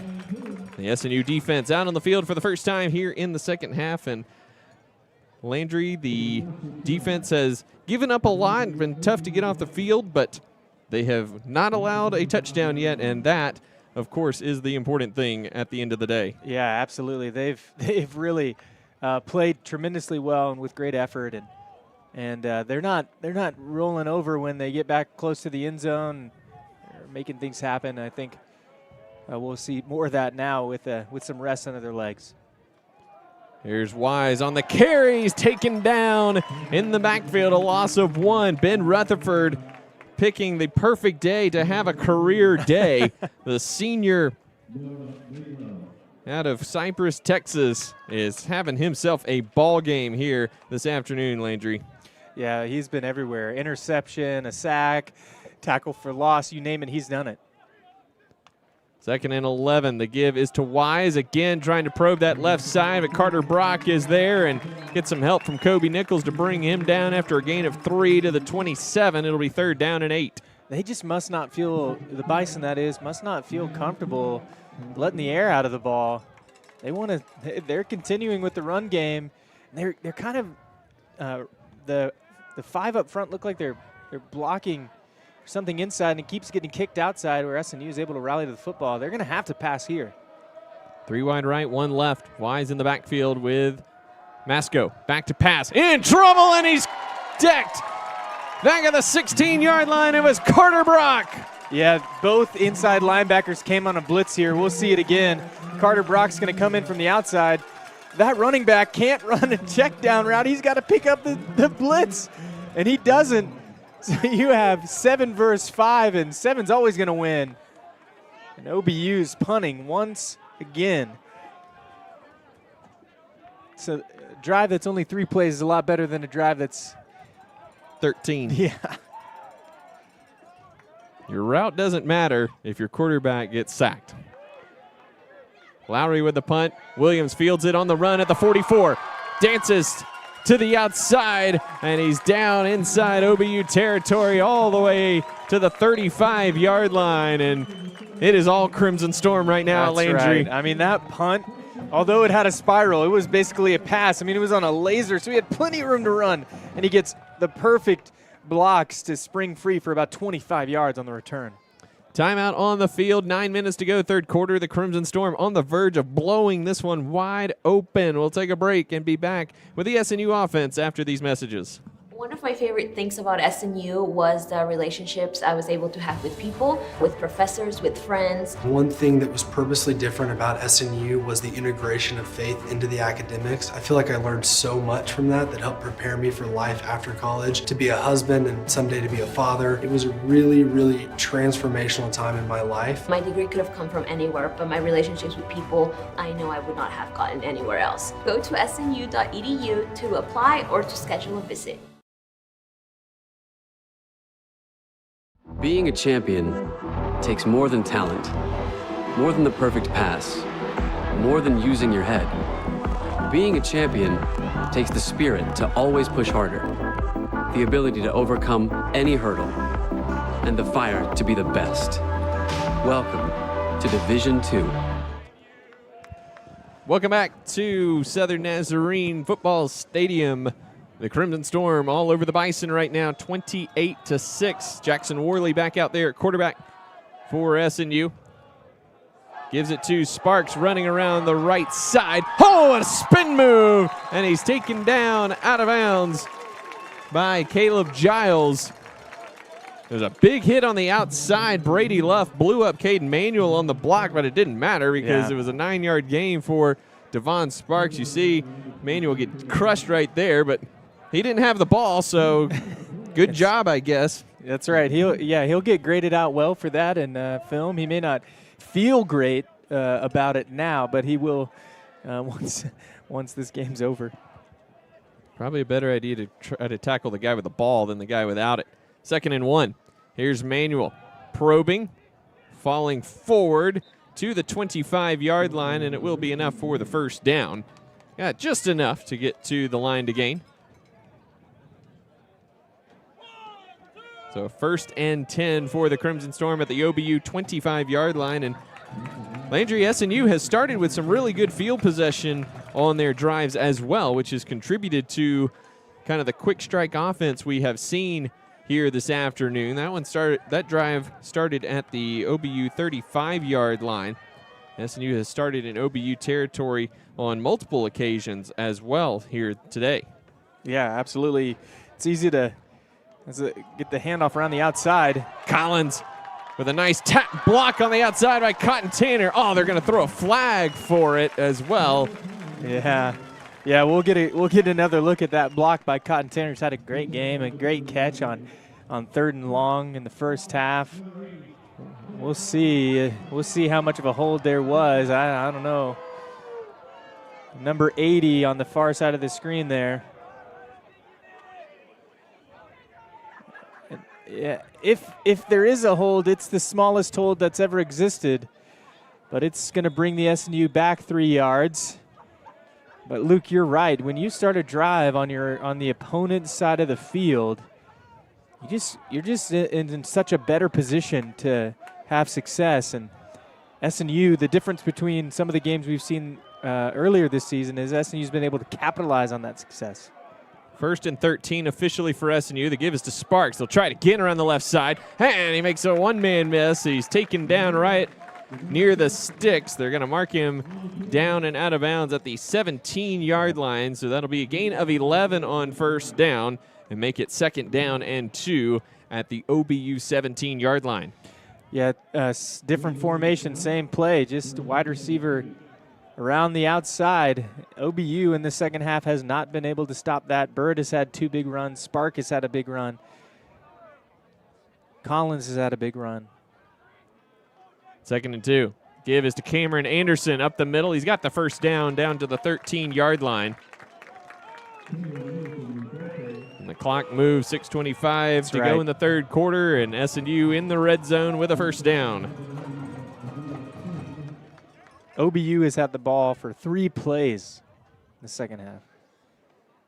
Worley keeps it himself with blockers, trying to get to the outside, cuts it upfield, and he's taken down by Maddox Boyd. Inside the 10-yard line, they'll mark him down at the 7, so it's a 6-yard gain on first down. SNU can get a first down at the 3-yard line without scoring. Yeah, and there's some things when you play a freshman quarterback. It's a good run, 6 yards. He probably could have cut up field, put his foot in the ground, and gone upfield for maybe a couple more, trying to extend it to the sidelines. Still a good play. Here's Anderson up the middle. Keeps the legs churning. Offensive line trying to help him. Marked down at the 4. That's going to be really close to a first down. I think they're going to make it 3rd down and maybe a foot. But look at that clock, Luke. Churning away. Down to 5:20 to go, 3rd quarter, and SNU looking to go up another score. Already up 28-6.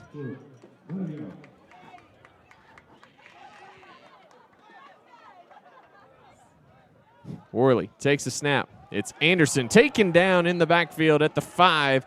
It was Brady Luff, the outside linebacker, coming off the edge. Yeah, and you're presented with the challenge here. It's 4th and manageable, certainly. You know, the touchdown is a backbreaker for OBU. If you don't get it, they're in a pretty tough position, but they do get the momentum. They're going for it. Not even a hesitation by Coach Hayda. Still can get a first down. Worley going to the left side, dives forward. And the officials haven't indicated either way, and it is a first down. Yeah, I thought he got it for just about a yard. Helps being 6'3" there. That's right. It's a good play design. Quarterback run all the way. You're going to use that motion to push those outside linebackers further outside, and then you're going to use zone blocking scheme, and he's just going to find the best hole for him. He does it. gets the first down. Worley takes a snap. Rolls out to the left. He's got his tight end, Cody Conaway. He's got it. Touchdown, Crimson Storm. Yeah, you've been running inside so well today. You just do a simple play action boot. You got your tight end who blocks down, down, down, and then goes outside, and it's a touchdown. Conaway is going to put his hands on the defensive end and then just run a whip route to the corner. Simple, simple pitch and catch. They probably run that play on the practice field 100 times. Van Pruyen will be pulled off as Kyler Clapper, the backup kicker, getting an opportunity here. And his extra point is up and good. So with 3:51 to go in the third quarter, our new score, Southern Nazarene 35 and Oklahoma Baptist 6. And Landry talked about the need for SNU to keep the pressure on offensively and limit the Oklahoma Baptist offense. Well, OBU's been on the field for a 3 and out, and that is it through 10 minutes or 11 minutes and change of the third quarter. If you want to try to come back into a ball game, you can't have 3 plays in a quarter. I mean, they'll get more than that, but you can't give up 12 minutes of playing time and only have 3 plays, and two of those are inside runs that you try to bounce outside. It just doesn't make sense. I don't know if they just don't feel comfortable blocking, but they're going to have to now. I mean, they've got to put the ball in the air if they're going to try to get back into this game. SNU is cooking on offense right now, and they don't look like they're slowing down any. OBU is going to have to figure something out if they want to get back into this ball game, because it is close to being completely done, Luke. 381 yards of offense for SNU, 8.9 yards per play, 321 of that coming on the ground at 8.9 yards per carry. Like you said, Landry, just domination of a quarter thus far, and exactly what you want to see happen when you've got the lead and you've got all the momentum. You want to see your guys have that killer instinct, and that's exactly what SNU's doing here in the third. Yeah, you're just taking advantage of the opportunities you have and having success. Success just breeds more success. So when you run a couple good plays to the outside on your jet tosses or your jet handoffs, that third one gets a little easier, and that fourth one gets even easier. And all of a sudden you have 14 points in the second half, and OBU's barely touched the ball. Clapper sends that high and over in kick, and Garrett Vaughn will take a fair catch at the 10, so the Bison will start 1st and 10 at their own 25-yard line.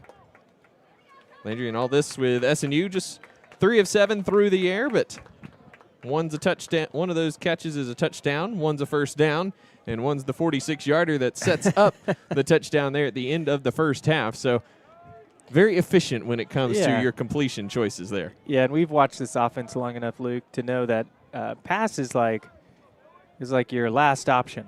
It's run, and then it's run, and then it's run, and then pass. Masco takes the snap, pulls it out of the belly of Wise, finds some space, escapes, and dives forward up across the 30 to the 31-yard line. A little bit of a late dive there, and that was something that Coach Hayda mentioned in our pregame conversation with him, was got to watch those personal fouls because he likes to slide late.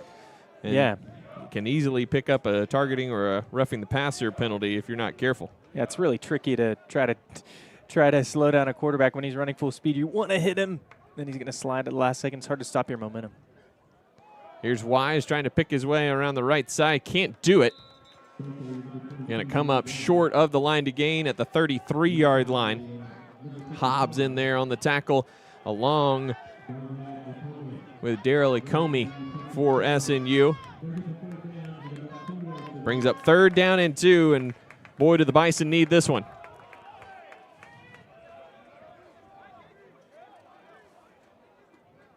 Masco takes the snap, gives to Wise. He's met in the backfield trying to bounce it. He can't do it. And that is a generous spot. Give him the first down. Woo. I don't know, Luke. That was a pretty friendly spot. So just getting to the 35-yard line is the Arkansas Tech transfer Deuce Wise. And a first down for the Bison with 2:25 to go in the quarter. Masco checks to the sideline. 20 on the play clock here for the Bison. Trailing 35-6. Masco back to pass. Lobs it down the far sideline. And that one well over the head of the intended target, Billy McDown. Yeah, McDown looked like he was maybe guilty for some offensive pass interference. Nothing called either way. Probably the right decision. A lot of grabbing both ways there between him and Kobe Nichols. Kobe Nichols has had a tremendous game today. They've been thrown his way, trying to pick on him, and he's really held up to the test. 2nd and 10, Bison. Masco quickly out of the belly and threw it right at Jake Perry, but he could not see it because of the sun. Nearly hit him in the face. Yeah, great throw. I mean, you teach people to hit your target right in between the chest and the eyes, and I think that one grazed off the side of his helmet. He couldn't even see it for a second. Yeah, I don't think he even knew it was thrown. It was the right read and the right throw, but Perry either didn't know it or just couldn't see it. 3rd and 10. Here's Masco. Blitz on, and Obina got there. Masco slipped, but Obina was coming anyway. Yeah, and I think the reason Obina is able to come in, he's recognizing, we'll see it again here, he's recognizing he's on the wrong side of the field before the snap. So the tackle and the running back are keyed in on the defensive end, and he just slips right under him, and he's able to make that play. Yeah, I think if he's lined up properly to begin that play, he's going to get blocked by that running back, but the running back doesn't even see him till it's too late. Not a great day of pass protection for the running back, No, Deuce Wise. Certainly not. Blitz is on. Lowry gets the punt away. Takes an OBU hop at the 42 and rolls down inside the 30-yard line to the 29 of SNU, and that's where the Crimson Storm will put the ball in play with 1:11 to go in the third quarter, 35-6. Southern Nazarene with the lead. Quick check on scores from around the conference. Third quarter action in Russellville, Harding 33, Arkansas Tech 13. Final in Arkadelphia, Henderson State 41, Ouachita Baptist 14 in the Battle of the Ravine. Third quarter score 28-3, Southern Arkansas over Arkansas Monticello. And up in Alva, late second quarter between Southwestern Oklahoma State and Northwestern, it is 17-0 Bulldogs. Bryson Evans, I believe that's Bryson Evans, can't tell from this angle. It is Bryson Evans back at quarterback, gives to Caden Manuel. Up the middle he goes, and he'll be stacked up at the 35-yard line for a gain of 6 on first down. You know, today, Luke, we've had Bryson Evans, quarterback number 1, run for a touchdown. Quarterback number 2, Worley, throw for a touchdown. I think all 3 quarterbacks have accounted for a touchdown. And Hendricks ran for a touchdown. That's right. That's the right. last time out. Now all we need is Manuel to get in the end zone. Former quarterback, now running back. Here is Manuel, grabbed and taken down on the play by the Bisons. Number 94 there on the play for OBU. That's Bryce Starlin. Brings up 3rd down and 3. And Manuel comes up a little bit hobbled as he skips over to the sideline and into Travis Veach's purview. 3rd and 3, Crimson Storm.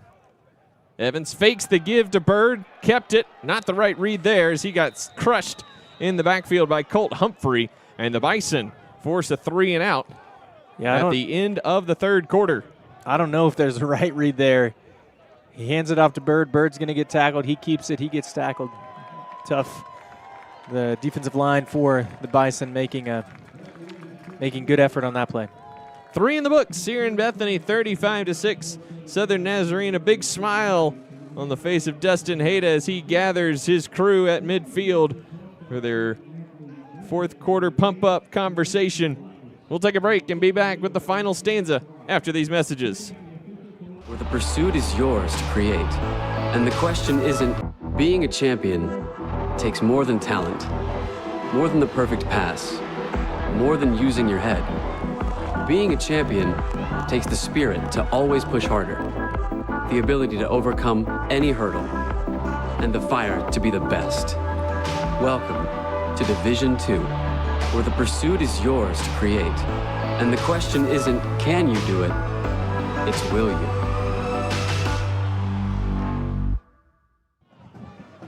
"15 minutes left in the 2025 football season. 35-6, Southern Nazarene with the lead over Oklahoma Baptist. SNU's put up 2 touchdowns here in the third quarter while allowing the Bison to gain just a single first down.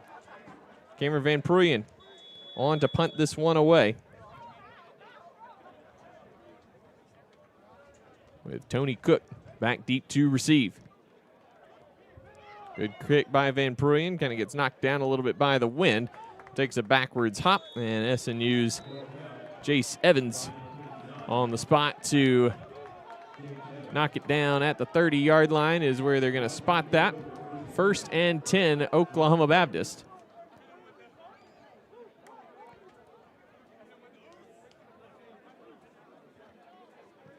"15 minutes left in this one, Landry, and you message there from Coach Hayda in between quarters. Finish.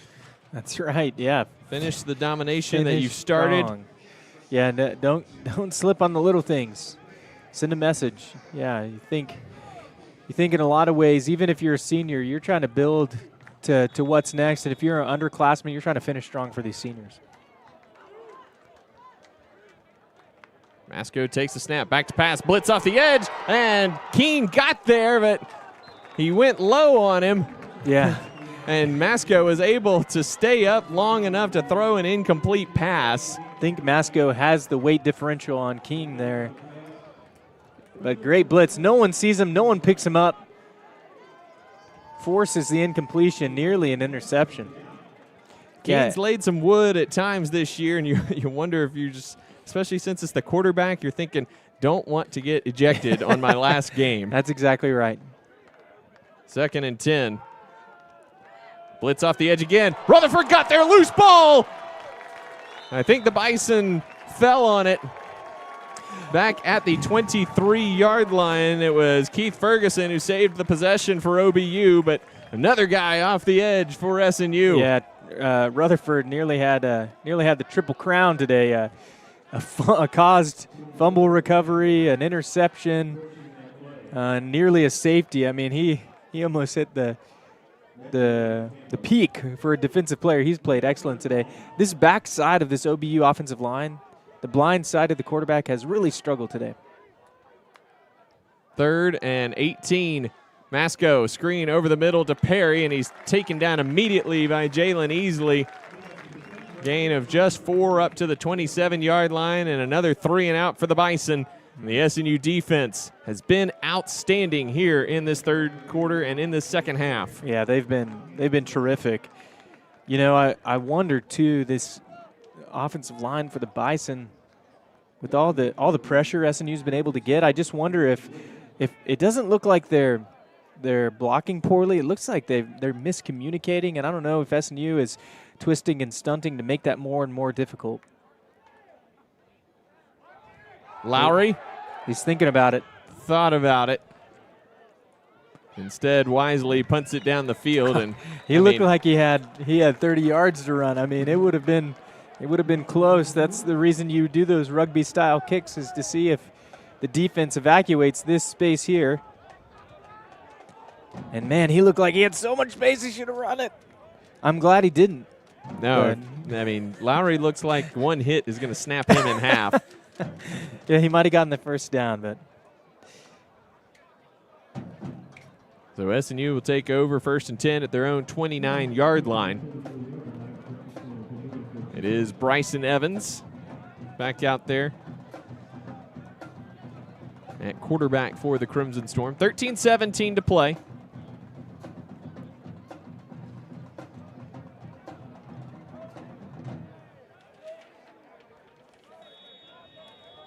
Ryan Lerma is in at right guard here for SNU.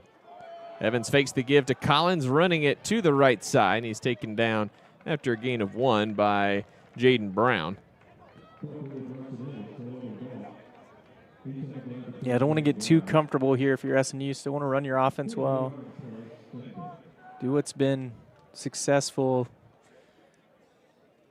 Keep the clock running, but keep your offense moving.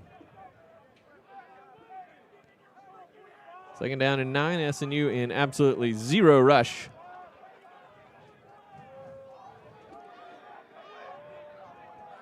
With 10 on the play clock.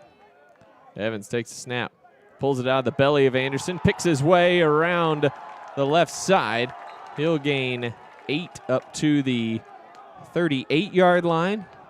That's going to bring up 3rd down and 1.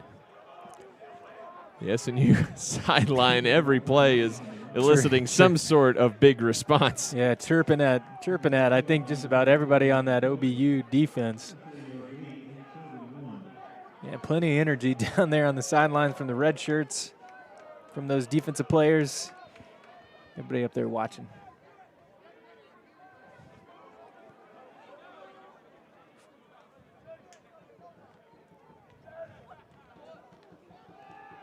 Here's Evans rolling left. He's got the 1st down as he crosses the 40, absorbs a hit from Maddox Boyd up to the 43-yard line. That's 1st down for the Crimson Storm. Yeah, that OBU defense getting more and more frustrated. SNU having their way here in the 2nd half.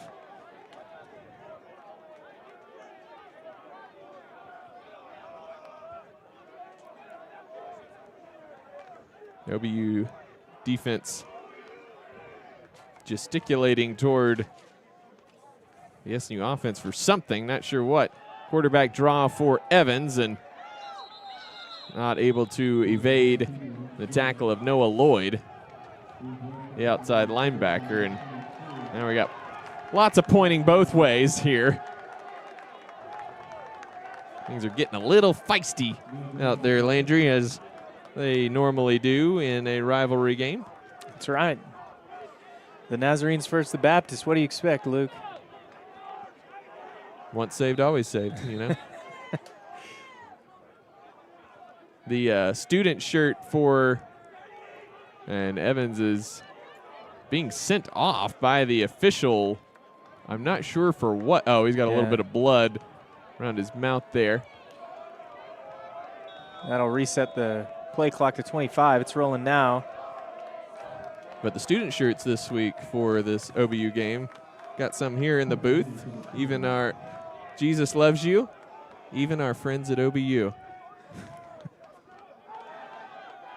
There's Jalen Shelf trying to get outside on the right side, and Jaden Brown said not so fast. A loss of 2 back to the 42-yard line. Brings up 3rd down and 11 for the Crimson Storm. Now Jackson Worley back on the field for SNU as Hendricks heads back off. 3 plays, 3 quarterbacks. You know, pretty normal.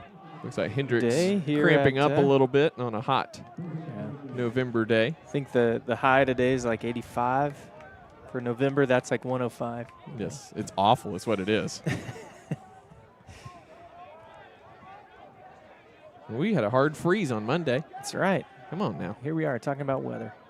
Worley pitches that. That should be a forward pass to Shelf, and he stumbles, and I think he got enough for the 1st down. Let's see where they mark him. The beanbag's down at the 46. I think that's a 1st down, Luke. The line judge on this side needs to worry about marking the spot. And he marks it at the 46. That is enough for the 1st down. I think he was concerned with potential fisticuffs over here, but that got cleared up quickly.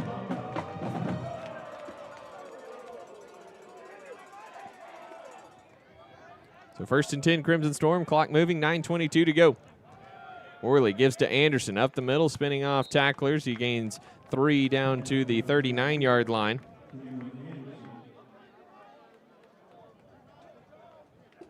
Second down and 7, and now we're just going to get a healthy rotation of quarterbacks as Evans back in for the Crimson Storm. We might even see a 4th quarterback today, Luke. Tanner Dawes, the holder. He's also a quarterback on the roster. Speaking of quarterbacks, Landry, Coach Hayda continuing his tradition, taking his quarterbacks out to Cattleman's as this run to Cameron Anderson trying to bounce outside, and it's taken down along the SNU bench. And anytime an OBU player ends up on the SNU sideline, the entire sideline is very quick to head toward that player and let him know what's going on here. Yeah, I think it's meant with a competitive spirit, no pushing or shoving, just some pointing towards the scoreboard. It's always great to be beating your rival and letting them know about it. 3rd and a long 2, just inside the 40-yard line. They need to get to the 37. Evans running the option, pitches it late to Anderson, cuts it up inside, 35-30, and he cuts through, end zone ahead, taken down inside the 5-yard line by Chase Whitebear at the 2. Man, a fake pitch, then a realization I actually have to pitch it, and then he lets it go. We're going to look at it here. He's going to fake it. Oh, I really do have to throw it. Cameron Anderson making men miss, nearly getting in the end zone for the 2nd time today. And the last 2 weeks, he's played well, stepping in. Evans paid the price there, got planted by Colt Humphrey, but again, he sure did. he didn't have the ball, and now it's 1st and goal for the Crimson Storm. You know, on senior day, your last game, you'll live with those. Middle of the season, you may not want those too much, but running out of time on the play clock. They burn one here. With 7:13 to go, not a big deal. 35-6, SNU knocking on the door of putting up some more points.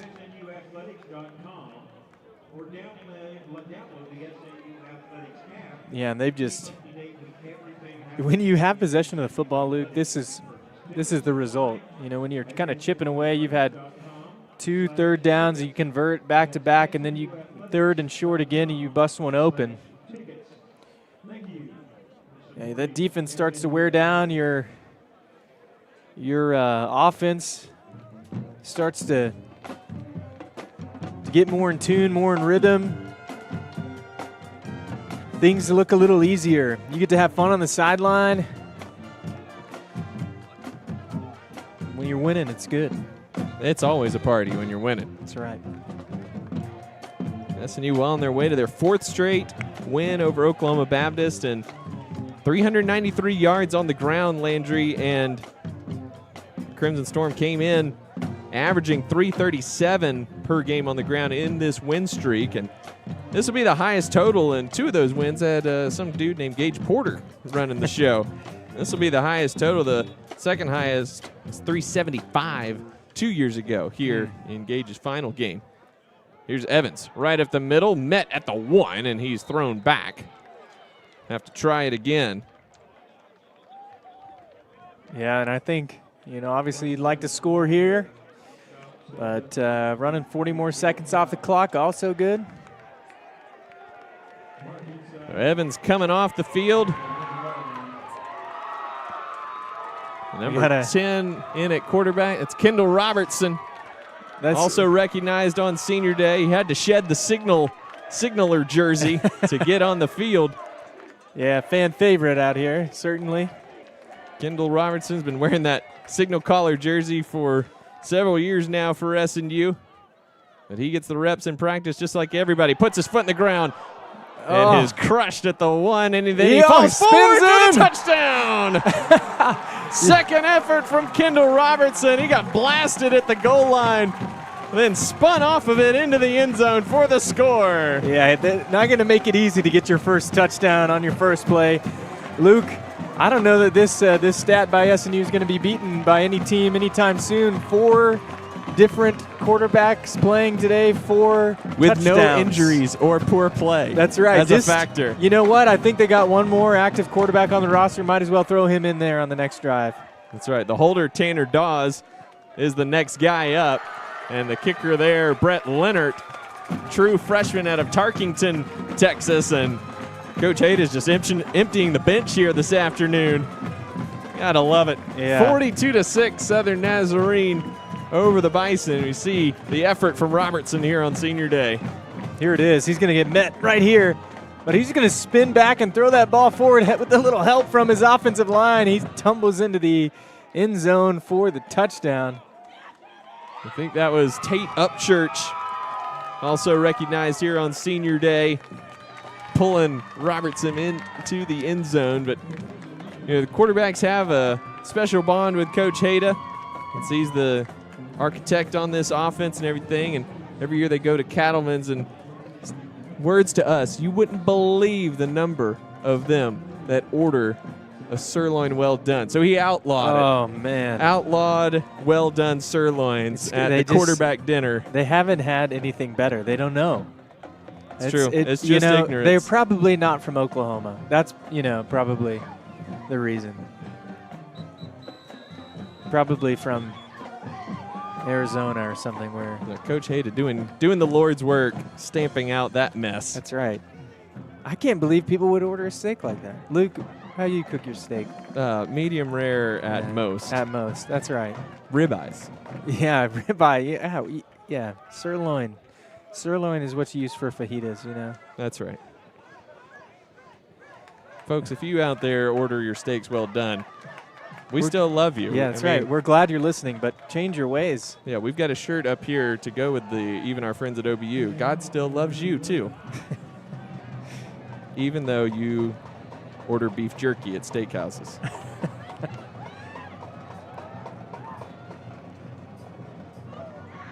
Leonard sends this high end over end kick, fielded by Robert Waters on the run, and he's taken down by Aldrich Strohmile at the 30. That's where OBU will put it in play, and might start to see a few curtain calls for the seniors on this defense here, Landry. We were seeing them on the offense. We started to see some at the last defensive series. We're going to see more now. What's crazy is how many defensive seniors there are already who play so well. The two interior, you said it earlier, Luke, all of the linebackers are seniors. Couple corners. Michael Okawobi out there right now for SNU. Mason Enan also out there. Couple seniors there.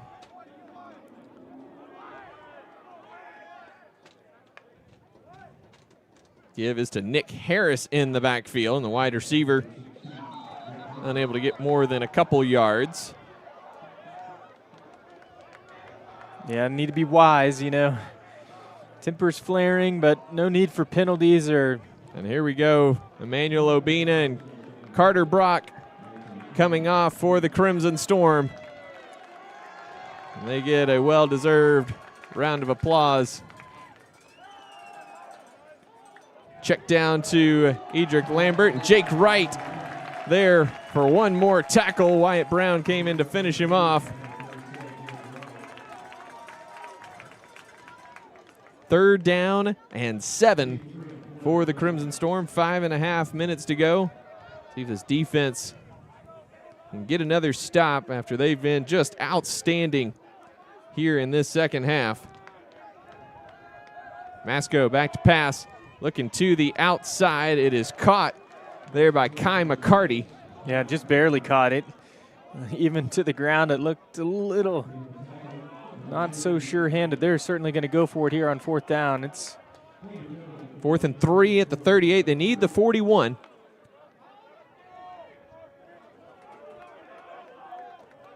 Yeah. Wide receiver stacked 2 by 2 each side. Masco gives to Lambert, finds a hole up the middle, and he's off to the races. Will he be caught from behind? He will, as Carson Keene and Jackson Lewis track him down, but not before he runs down to the 14-yard line. Yeah, I like the play call there. 4th and 3, you run a draw. Everyone in the crowd and on the field thinks it's a pass. It's a good effort by Keene to come back and make that play. 1st and 10 over the middle. Pass goes incomplete. No flag, looking for Charles Whitebear.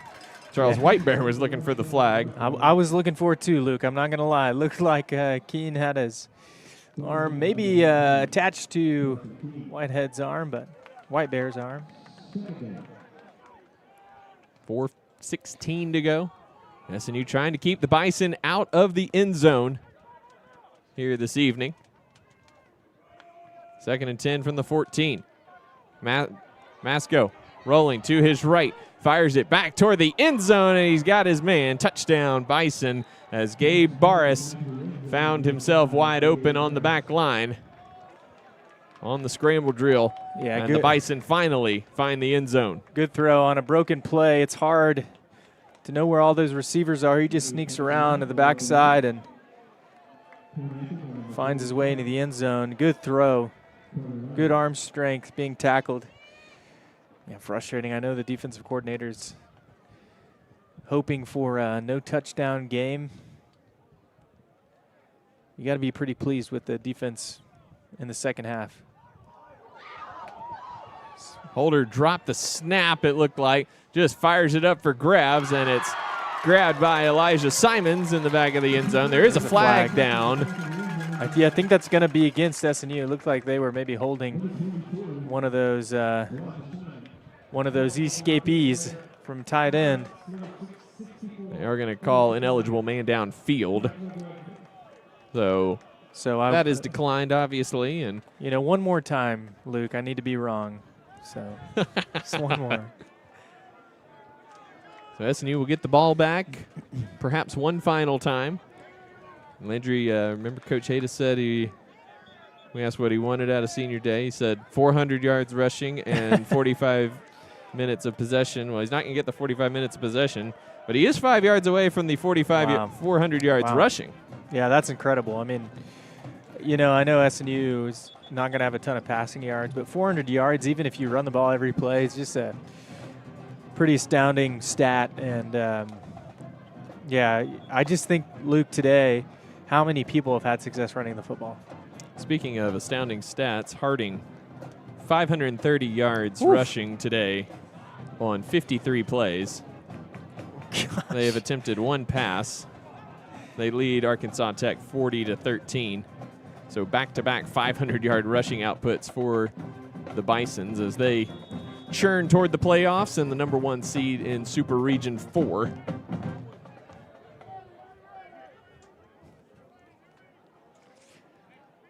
But here, stomping by the Crimson Storm on the Bison for the 4th consecutive year.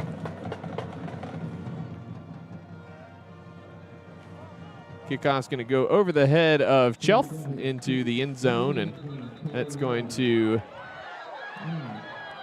be a touchback here. A little bit of extracurricular activity between the Bison and the Crimson Storm. Brady Luff involved for OBU. Couldn't tell who it was for SNU on the kickoff team, but a couple people involved there. Yeah, I think several guilty parties on both teams there. You just got to finish well, and that includes not doing anything stupid. Yeah, because you can still be suspended at the beginning of next season too if you make a mistake. So you need to be wise here. You let your game do the talking.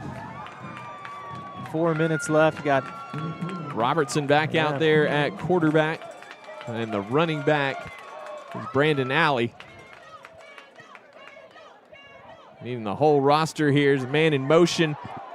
That's Nathaniel Williams, and he tiptoes down the far sideline, and he's got 12 yards and a first down out to the 37-yard line. Yeah. So subs all the way around here. You put fresh faces in, and they got more juice. They're ready to run. This is the point of the game, Landry, where we lose our prepared too deep and just grab the roster. That's right. And start finding numbers here. You need a senior day too deep.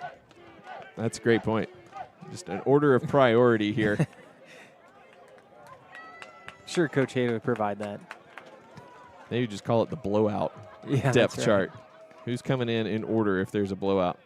The give is to Alley, picking his way up the middle. Spins off a couple defenders. Lost the football. Who's got it? Yeah, I think OBU jumped on that, Luke. And OBU does have it. Alley lost possession. Knew it wasn't good when Alley was farther away from the pile without the ball. So the fumble, first turnover of the day for SNU, and OBU will take over at the SNU 44-yard line. So a tough break there for Alley, the redshirt freshman out of Mineola, Texas.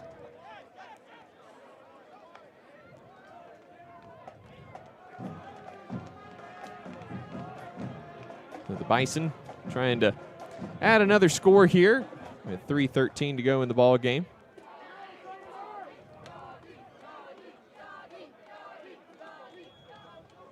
OBU starter still out there on offense at the moment.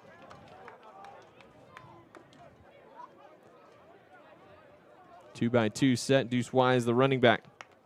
Masco Claps receives the snap. Back to pass, has lots of time. Airs it deep down the middle of the field, and it's caught. Nick Harris got it for the touchdown, 44 yards. Yeah, I think the two safeties for the Storm, both not wanting to make a play on the ball, thinking the other one was going to, and that ball goes in between them for a touchdown. He's got all day to throw. You'll see it here. These safeties both are in position to get their hands up, and both think the other is going to do the job. Results in 6 for the Bison. Clay Marcus Tommy just undercut that just a little too much. So with 3:05 left, our new score 42-18. OBU does not have a holder on the field. 4 on the play clock. Let's see if they can get this done. 2, 1. Wow, they did. And the extra point is up and good. So with 3:05 remaining in the ball game, 42-19, SNU with the lead over Oklahoma Baptist. The offense getting another shot at some good reps for some youngsters and seniors alike.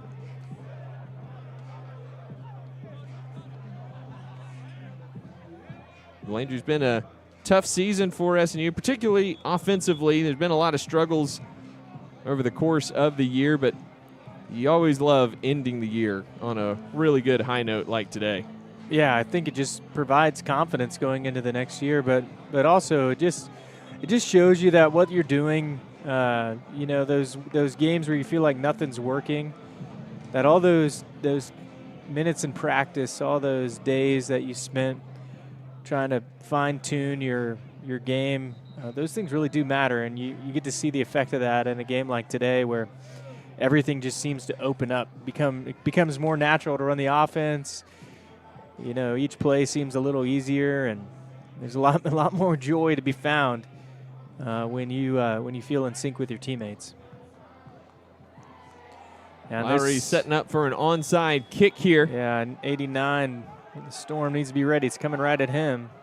And he jumps out there and catches it, and he breaks a tackle, and he's off down the sideline, and he's taken down at the 21-yard line. There is a flag down. I think we're going to get a legal formation on Oklahoma Baptist or offside.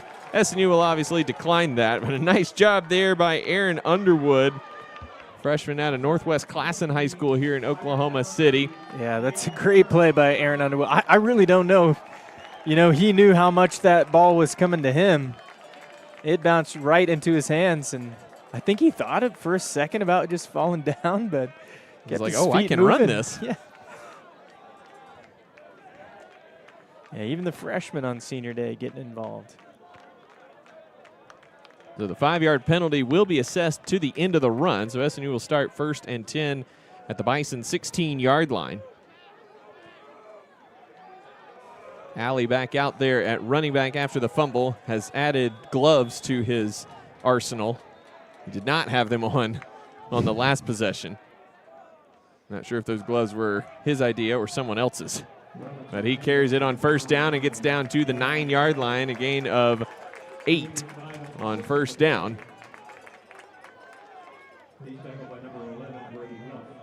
The sun sets here in Bethany. The shadows lengthen. And the clock ticks down to the end of the season, 2:30. And counting here in Bethany. Yeah, they'll have to run one more play before the 2-minute timeout. I think they'll gladly run that play.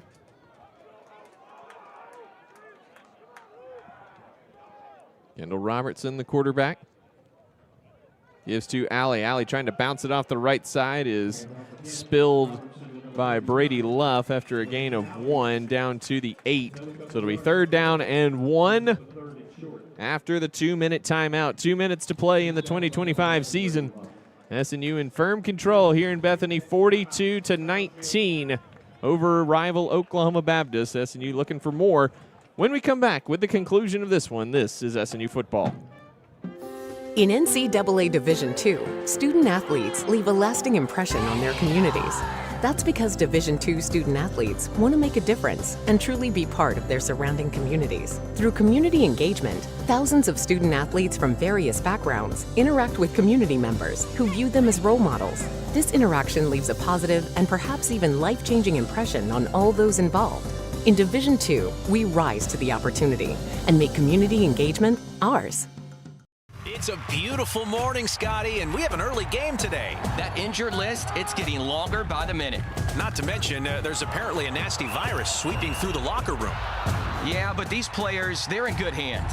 All of them need to feel their best this season, Scotty. Yes, they do, Jack, because this team is on track to win it all this year. Every day, Mercy's team is ready to take care of yours, bringing you the care you need now. Find out all the ways to access Mercy at mercynow.net. 2 minutes to play in Bethany. 3rd and 1 here for the Crimson Storm, up 42-19. And Robertson, the quarterback here for SNU. We've seen 4 quarterbacks here today for the Crimson Storm. The stat list is long for the folks in gray. Anthony Cox, the tight end out there. Give is to Alley, up the middle. Makes a man miss, spins, and leaps forward across the 5 down to the 2. That'll be enough for the first down. That's enough for another Crimson Storm first down, 1st and goal. Clock keeps turning. Yeah, Luke, we gotta love everybody shielding their eyes looking That's right. at the play. Just both, come forward like 5 yards, guys, and then you're going to be in the shade. Even referees doing the same thing. You know, Luke, we thought this game would be a good game. These games are always interesting, to say the least, and I don't think I would have written up an offensive display like this today. Well, this is a good game. What are you talking about? This is the SNU broadcast you know here. Robertson keeps it himself and walks into the end zone for his 2nd touchdown of the afternoon. And all smiles down there from Coach Dustin Hayda. Robertson, dutiful member of the roster for several years, and in his final game, gets 2 rushing touchdowns. What a story. Yeah, it's incredible.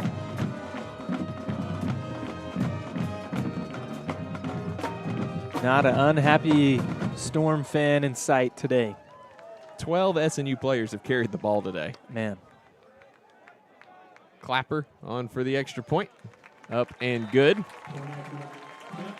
So our new score with 1:19 to play, 49-19.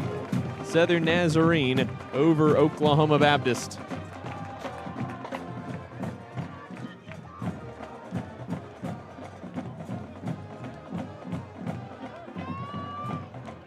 Been a fun one today, Landry, and again, always good when you win the last game of the season.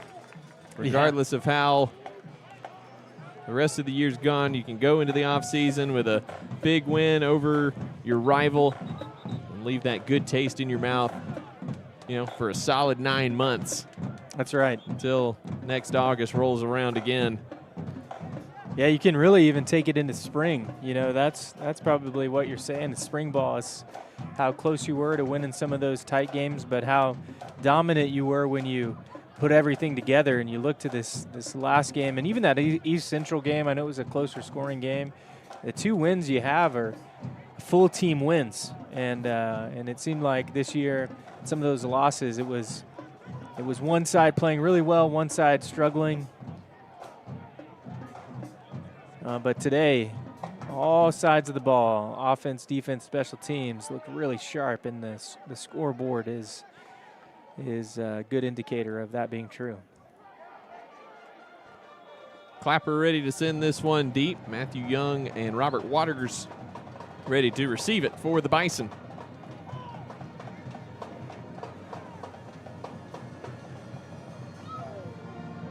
Clapper, end over end kick. Waters fields it on the run at the 21.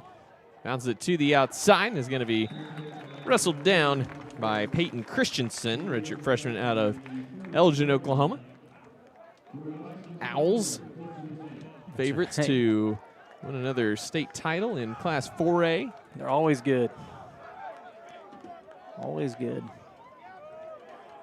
First and 10, Bison. So mostly a lot of starters still out there right now.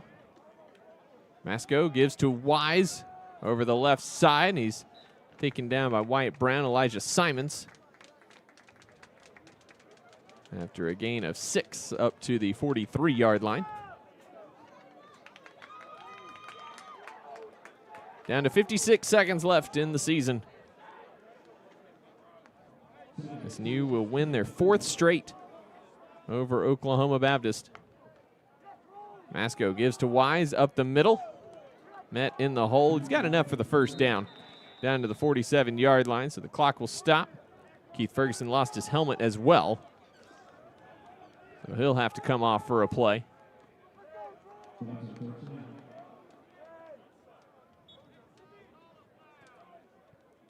Yeah, and I think they'll run at least one more play here. 7-second difference, game clock and play clock. Masco back to pass. Has Charles Whitebear on the outside, and he will be spilled out of bounds down at the 43-yard line of SNU. It is, excuse me, they're going to mark him short at the 44. But he did get out of bounds, so it'll be 2nd and 1, 21 seconds left. Masco, again, back to pass. Whitebear evades one tackler and gets out of bounds at the 33-yard line. Yeah, Whitebear trying to get some extra receptions. Been a great player for the Bison. Made some really good plays for them for a number of years. 15 seconds left. Ball at the 34-yard line of SNU. Masco back to pass. Pressure off the end. That's Enan. And he got it from behind. Strip sack. Loose ball. And it's picked up by the tight end, Thornton. And he lost his helmet. So the clock is stopped with 3 seconds left in the ball game.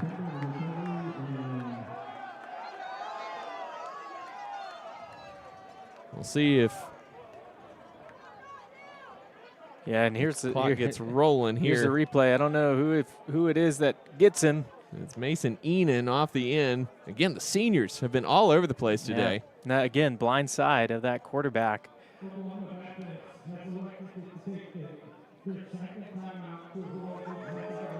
So OBU will take a timeout to avoid the 10-second runoff, since it was the offense who... Yeah, and makes sense. They'd want to take a shot and try to get some points on the board here.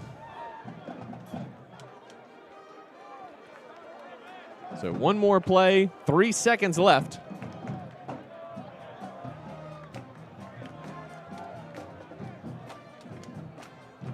If SNU just plays it straight up or just plays some prevent here. Yeah, if I'm the defensive coordinator right now, I'm just saying, hey, guys, finished with class. You know, this is what we're going to run. They're going to take a shot here. Be smart, wrap up, and then get off the field. Shake their hands after the game. Yeah, certainly you think they're gonna go to the end zone. Yeah, and you got 2 safeties back deep for the Storm. 2 corners. You got all your seniors back in.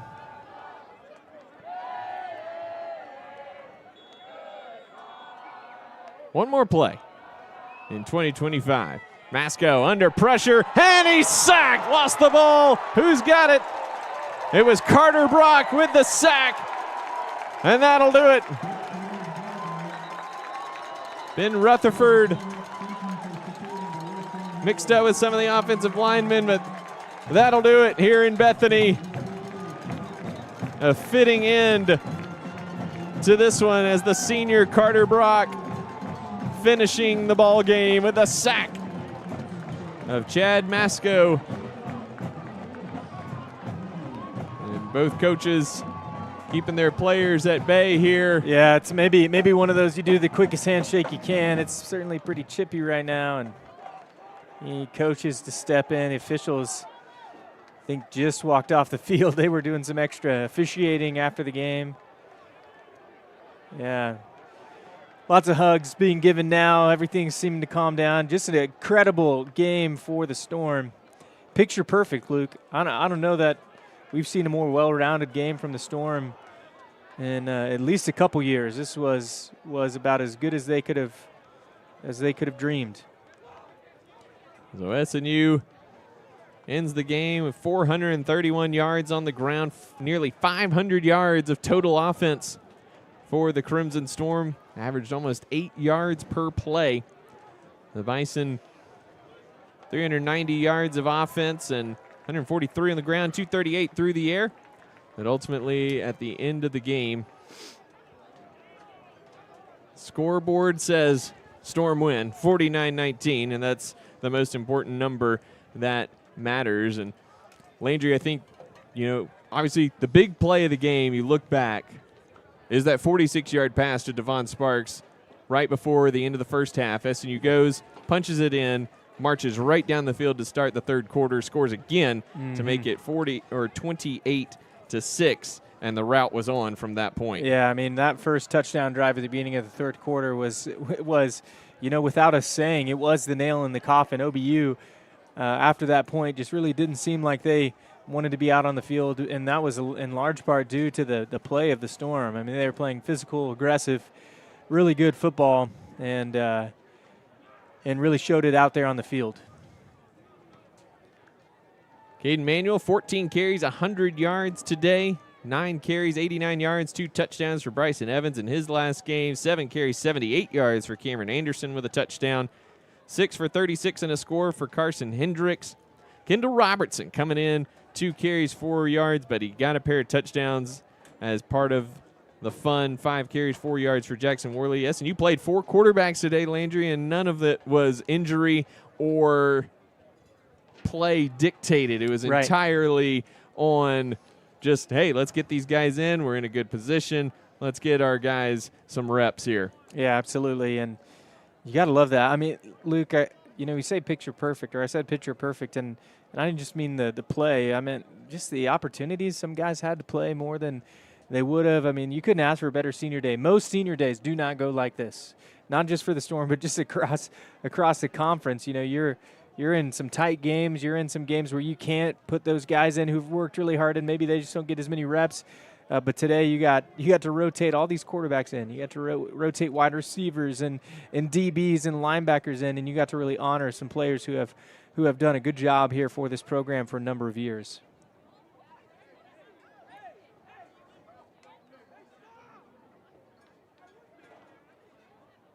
Got a bit of an issue on some of the balls. Oh, now we're about to have an equipment issue here on which balls are which.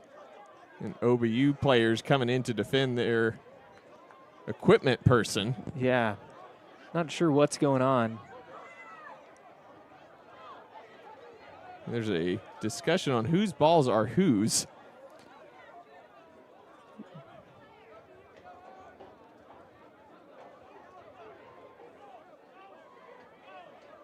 Yeah. Fever tempers are a little bit high right now, both ways.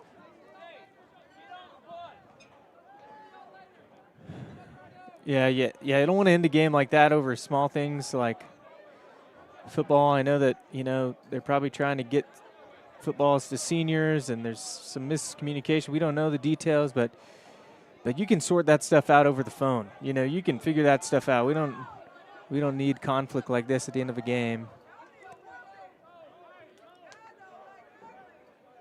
I'm not sure what happened.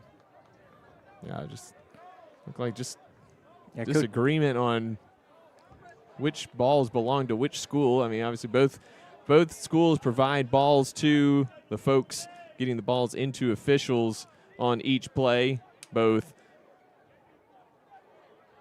for regular play and for kicking.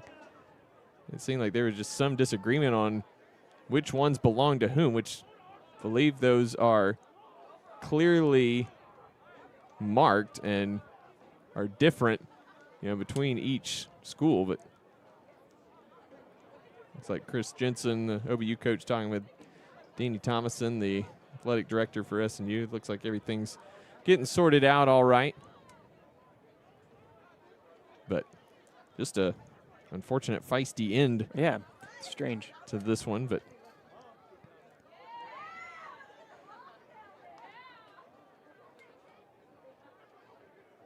still discussions going on. Yeah. It's almost like we kind of don't want to. It's like let you get away from everything until everything gets kind of calmed down. Yeah, here. there's But still lots of goodness. fans in the stands kind of watching this thing unfold. Pretty strange ending to the game this afternoon.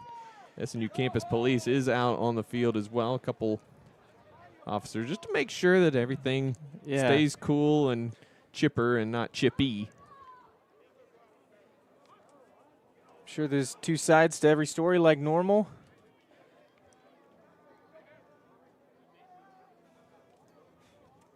Just add to the drama for next year. That's right.